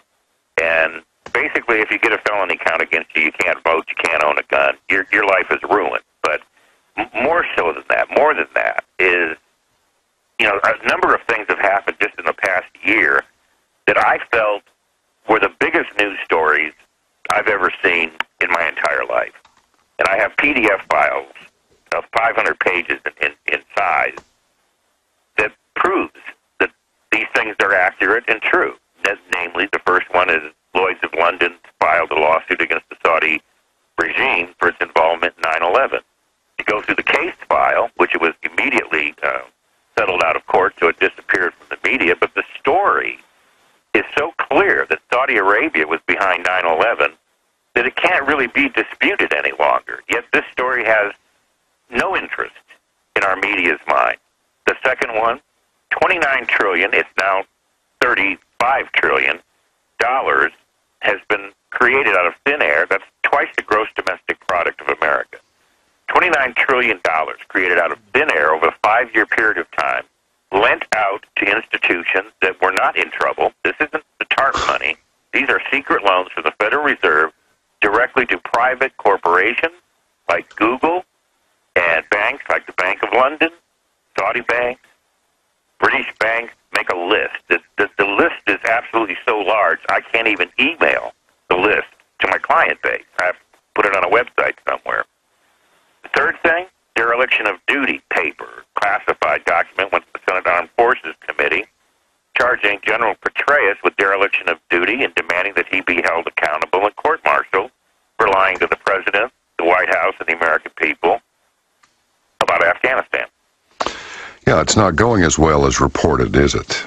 No, we're in fact losing the war, and in drastic sense, we are being absolutely slaughtered over there. We are losing ground. Pakistan has cut off logistics. This Lieutenant Colonel Davis, that submitted this report, spent 2 years on the ground interviewing everybody from generals to majors to privates. 2 years, 9,000 miles was put on his Humvee. And he comes back with this blistering account that says, we're losing and we need to get the hell out of Afghanistan. And again, not a peep in the media. Right. Nowhere do we hear this $29 trillion stolen from the American people and handed out to the richest people in the world. Nowhere do we hear that we've been lied to about Afghanistan, and the Saudi involvement in 9/11 is now without question. We'll be back with Craig Hulet on the Alex Jones Show. Please stay with us just a while longer. Jones Show. I am John B. Wells, the Saturday night man for Coast to Coast AM. We have a friendship and an understanding with Alex now for many years. He and George Norrie go back 9 years, something, and Alex and I go back, not quite a year because, I was the Saturday night guy before 2012, and what a year to come on board that particular outfit. I like to call it the mothership. But anyway, last Saturday night, I was pleased to have Craig Hulet on the program, and we have him now for you. So I think I'll just let him tell us some more about how we're not being nurtured and cared for, and we're being yanked around and fed full of disinformation and anything bad that's going on. We're not being informed of it, and there are no plans to deviate from this path indicated in any way, shape, or form. Am I close here, Craig? You're right on the money, unfortunately, and it is always about money. And buried in the high-profile issues of our new defense bill, $642 billion defense bill, is a little tweak in the bill that will essentially neutralize two previous laws, the Smith-Mundt Act of 1948, the Foreign Relations Authorization Act of 1987. Now, most people never going to hear about this. But what it'll do, and this is further proof that our government sees you and I, the citizenry of America, as the true enemy of the state. It's not foreign terrorism. It's not Russia or China. Hell, China has just been authorized by the Federal Reserve to begin buying up U.S. privately owned banks. So China is now going to own a number of our privately owned commercial banking operations. So hardly is China one of our enemies. It's clear we are, because when they tweak this defense bill and they get rid of these two laws that have been in place since 1948, all that effort in propaganda and misinformation through the State Department, the CIA, and the Pentagon that's always been directed at foreign governments and foreign nationals will now be authorized to be turned loose on the American people. That will become the law of the land. Not only will we be lied to by omission, not telling us that the Saudis were involved in 9/11, not telling us that Petraeus lied about Afghanistan, not being told about the $29, now $35 trillion in U.S. taxpayers' money given away freely in loans for 5 years to anyone and everyone throughout the world. Not only will we not be told about those things still, we are now going to be lied to in every way, shape, and form to convince us, like we've tried to convince other countries, nations, and people, that our government is perfect, pristine, we don't torture, we don't kill, when in fact we torture and we do kill. And Obama, by the way, the title of my book, I didn't change it as it stays in print. It was Bush's war-making and the rule of law, but it also is Obama's war-making, because Obama has far outstripped Bush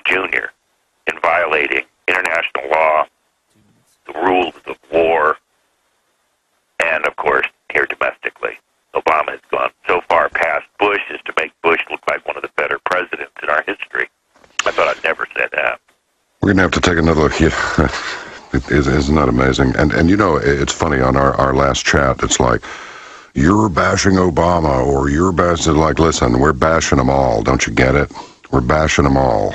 The whole thing is almost rotten to the core. And look at that mess that happened down there in Louisiana with the Ron Paul delegates. You ever seen such a thing? Never saw anything like that since the 30s on an old newsreel or something. I know, it's getting hideous. Just unbelievable. What's the best website for people to follow you on? CraigBHulet.com. And if they take the trouble to use the email address on Craig B Hulet, it's Hulet, by the way. Yep. Not Hewlett Packard. Right. Sad to say, I don't have that kind of money. With CraigBHulet.com, there's an email. You can email me, and if you just mention that you heard me on this show, I will be more than happy to send you any one of these PDF files on the Saudis' involvement in 9/11. It's 500 pages, so you better be able to have the capacity. All right. But I'll email it to you for free. All right. We got lots of breaks, brother, but we'll be back. We got another half an hour or so, or the greater part of it. This is Craig Hulet, and you're listening to him on the Alex Jones Show. John Wells sitting in with you. And please go to CraigBHulet.com, and I'll give you a recap on all of the good websites to go to, including my own, CaravanToMidnight.com. You may find something on these sites that you can use. We shall return. This is the Alex Jones Show.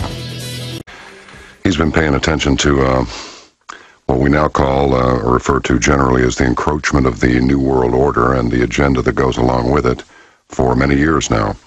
And somehow or another, we just wind up on the air together, frequently, with increasing frequency, because he's sort of like I am. He's a little bit grumpy about this. He doesn't like it. And we're going to continue to talk about it until at least we've satisfied ourselves and we've told as many people as we possibly can. And then after that, it's pretty much up to them. And I suppose that starts with the politicians, but Craig, how many years would it take to undo this? You know, unless we have divine intervention of some sort. I mean, it doesn't look good, man. It just really doesn't. I would put it at 3 generations. I think the generation down the road, some that gets born into the country that we leave behind. By the way, I still believe that our World War II generation was the finest generation America ever produced. I do too. And if you don't believe it, watch Ken Burns' documentary, and you'll be a true believer after you watch it. But, you know, I lost basically my entire adult family on both sides, the male side, anyways. Everybody volunteered, and almost everybody died. And I still think it's the greatest generation, but what we've done since is we've left behind a country that no longer resembles anything like what the Founding Fathers or the World War II veterans left behind. And I fear it'll take a generation, our great-great-grandchildren, to grow up in this miasma. And maybe they'll do something about it. Well, maybe they will, because certainly they'll be, if we're sick of it already, imagine how much sicker they'll be of it by the time they're able to take an initiative. I wonder how sick of it we really are.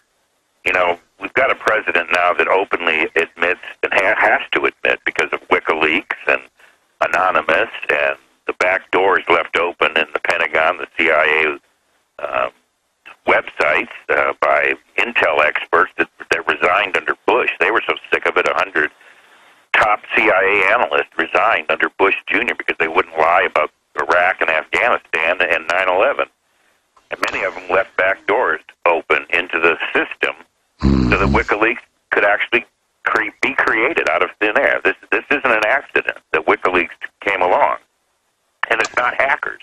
The hackers are getting the raw data, but the back doors that have been left open were left by our own people in the CIA and NSA that wanted the American people to know what WikiLeaks is now able to tell us. But we're not doing anything with the information. In fact, WikiLeaks isn't even part of the news any longer. Isn't that the truth? And that's, it's not confusing to me any longer. I've always felt that the country was evolving in this direction, whether we liked it or not, whether there's a conspiracy or not.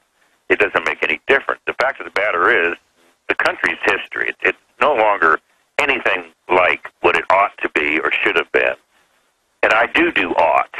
You know, I've written 2 philosophy books. You know, I do ought, but I don't think what I think ought to be is the way it's going to be. Right. The truth of the matter is I'm a praxeologist. When A and B lined up, I know that C is going to take place. Oh, yes. A and B is lined up, and C is taking place, and there's not a damn thing we can do about it at this point. Look at Ron Paul. I've known Ron since he was a young man. Him and I started out together in Houston. He's the first person I ever gave a nickel to when he was a congressman, when I had my company in Houston. Yeah. And look at where we're at today. Back in the day, Ron Paul and I used to do lectures, and we would end up on the same dais, the same platform. He'd speak first, I'd speak second, Tony Sutton third, or Jim Garrison of JFK fame. Oh, yes. So we were all colleagues. Bob Brown, Soldier Fortune magazine, Tony Sutton. Wow. But we're all old and we're all dying, and pretty soon I'm not going to have any left.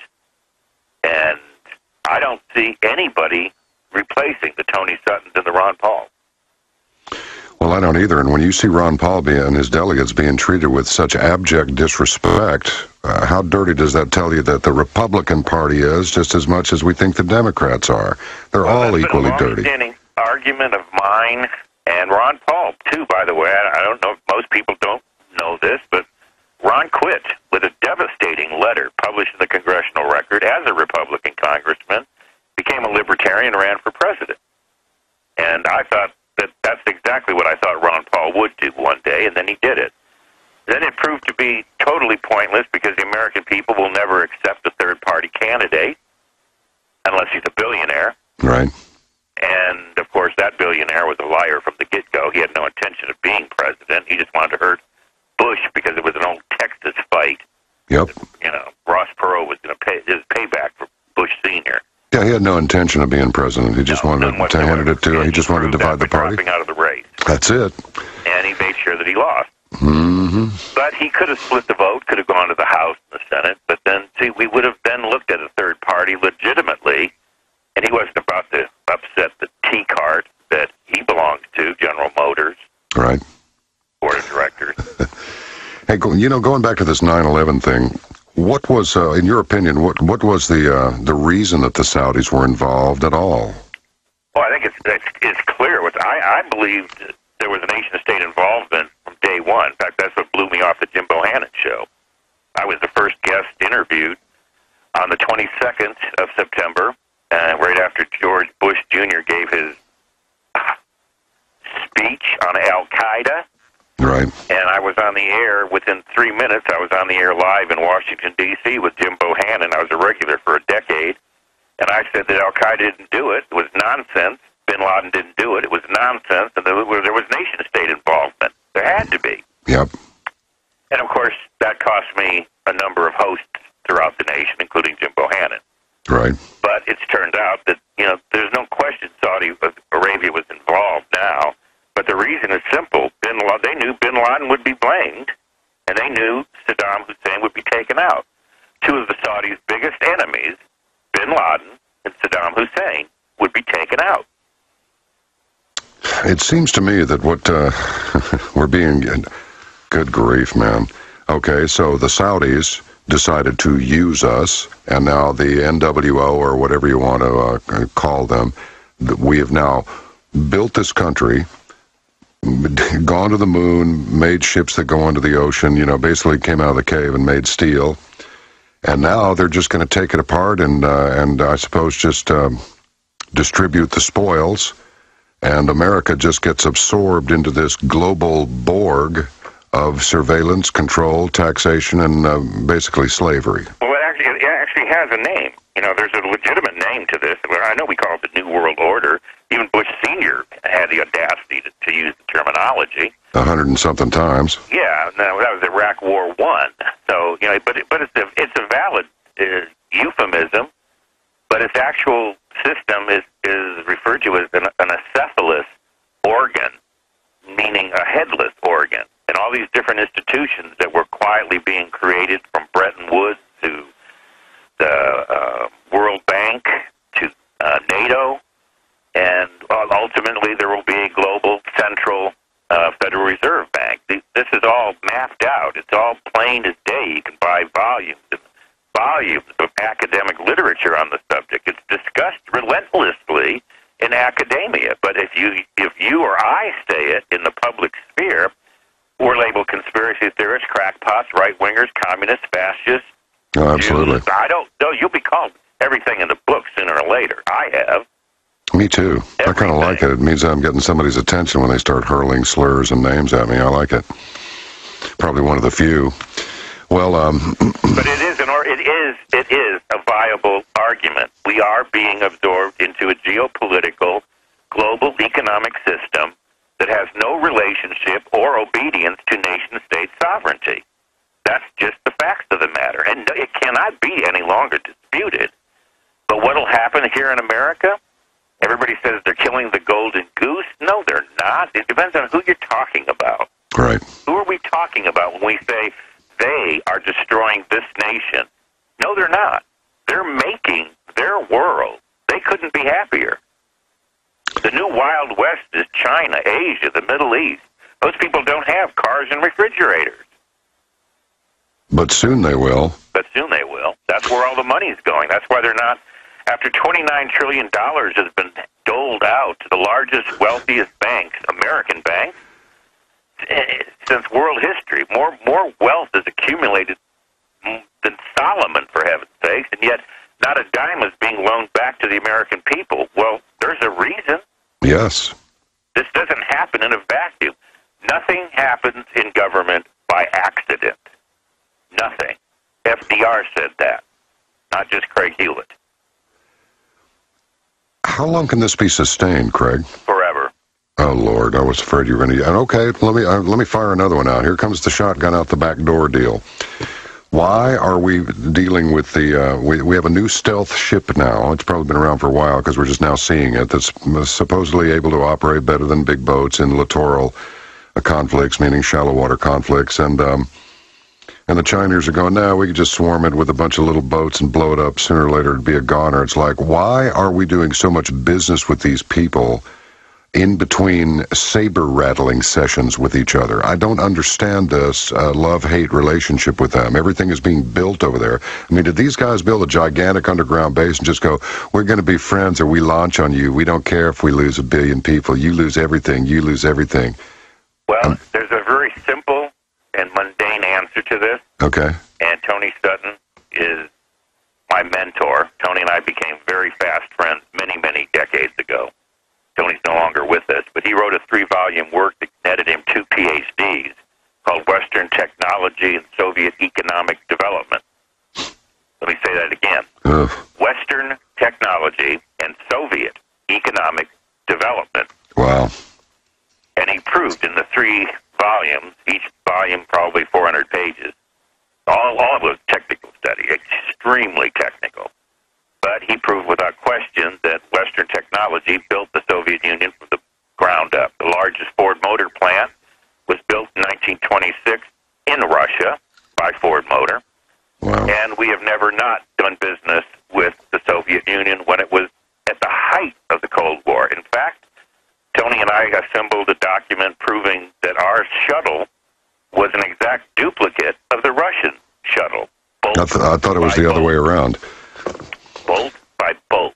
Nut and bolt. Exact idea. In other words, they could be swapped out in space. Well, one it's for true. the other. Do you know it's true? A bunch of us bought a bunch of these old Russian jets off the Bulgarian flight line a few years ago, several years ago, and I'm looking at this, I'm going, you know, this sure looks like our stuff. And this guy said, it is our stuff. There wasn't a metric bolt on it. And they didn't steal it. No. It was transferred to them openly and willingly. It's called the Trading with the Enemy Act. We did it with Hitler's Germany. We did it with the Soviets. We will do it with China because there is so much more money in the war-making end of nation-state bargaining and corporate global activities than in any other area, except, of course, banking. That's why China is now allowed to come in and buy U.S. banks here on domestic American soil. Chinese central communist state-controlled banks can now own U.S. private banks. See, this is the problem. We're talking about a multinational corporation that has no allegiance to any nation-state whatsoever. Yep. So an American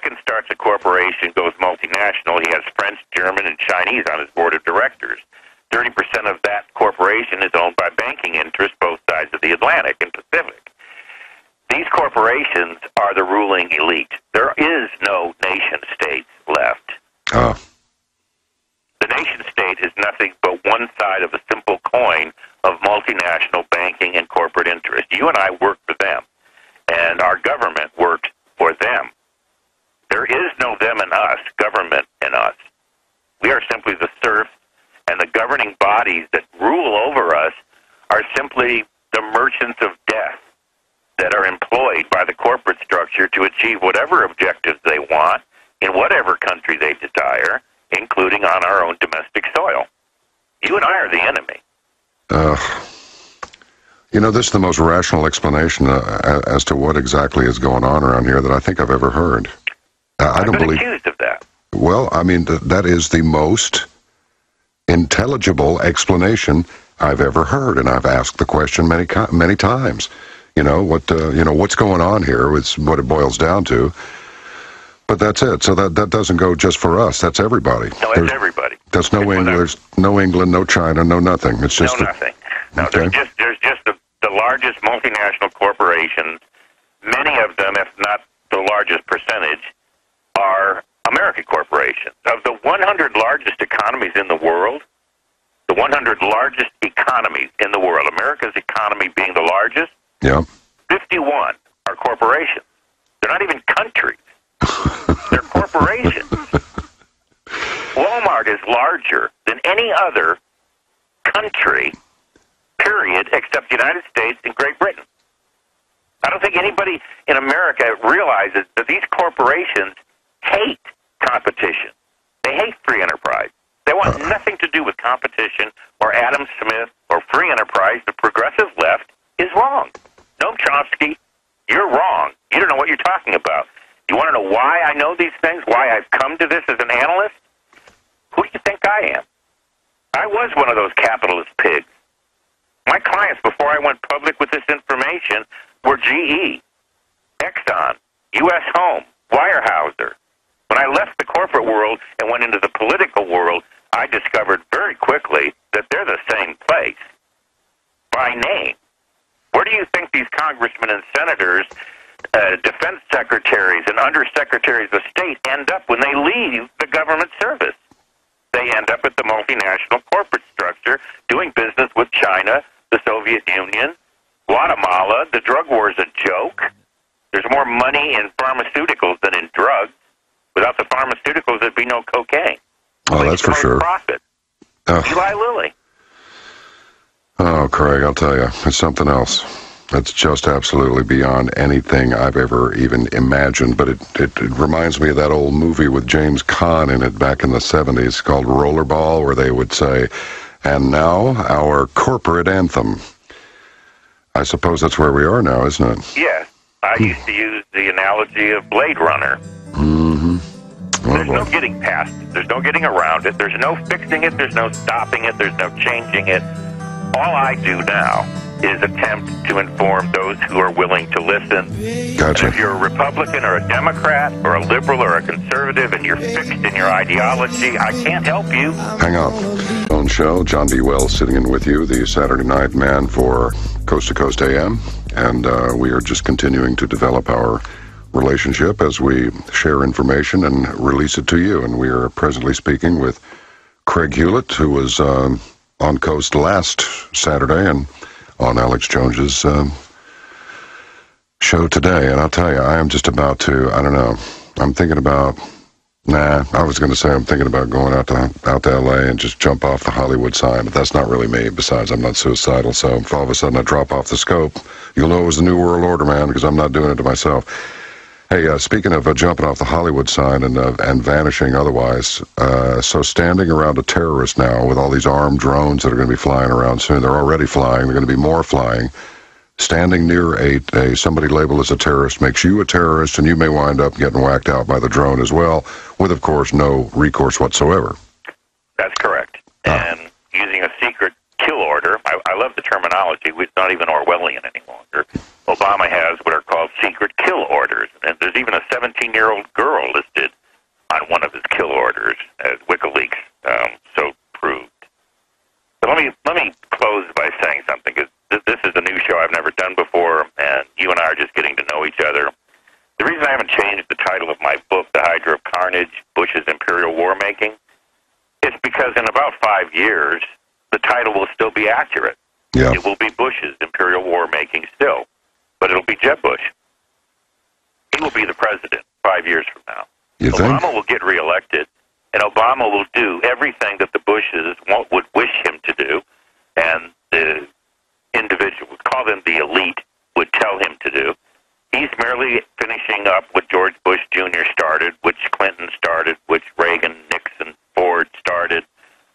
So, you know, we're not really going to see a change in policy. Continuity of government is the sole purpose of the two parties.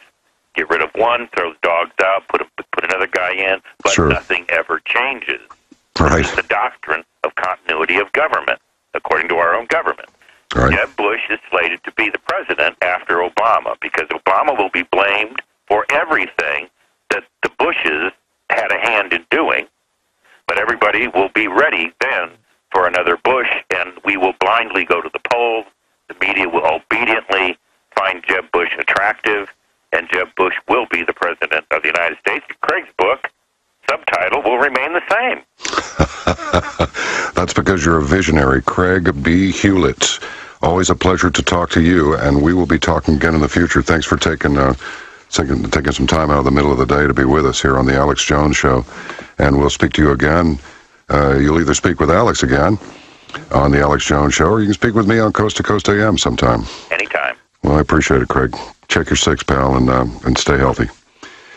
All right, just some information. We spoke in the first hour with Dr. Theresa Dale.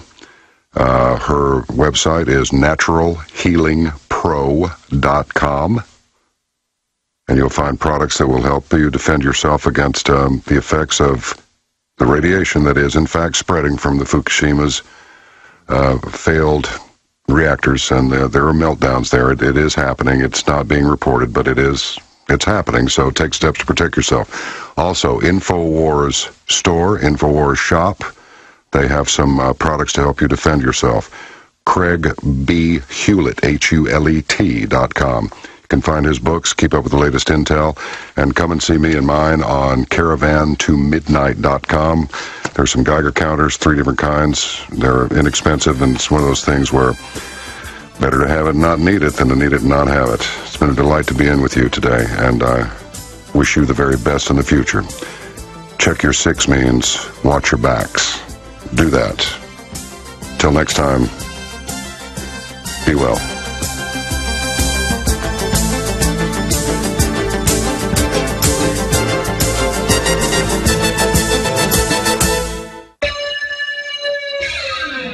Thank you for listening to GCN. Visit GCNlive.com today.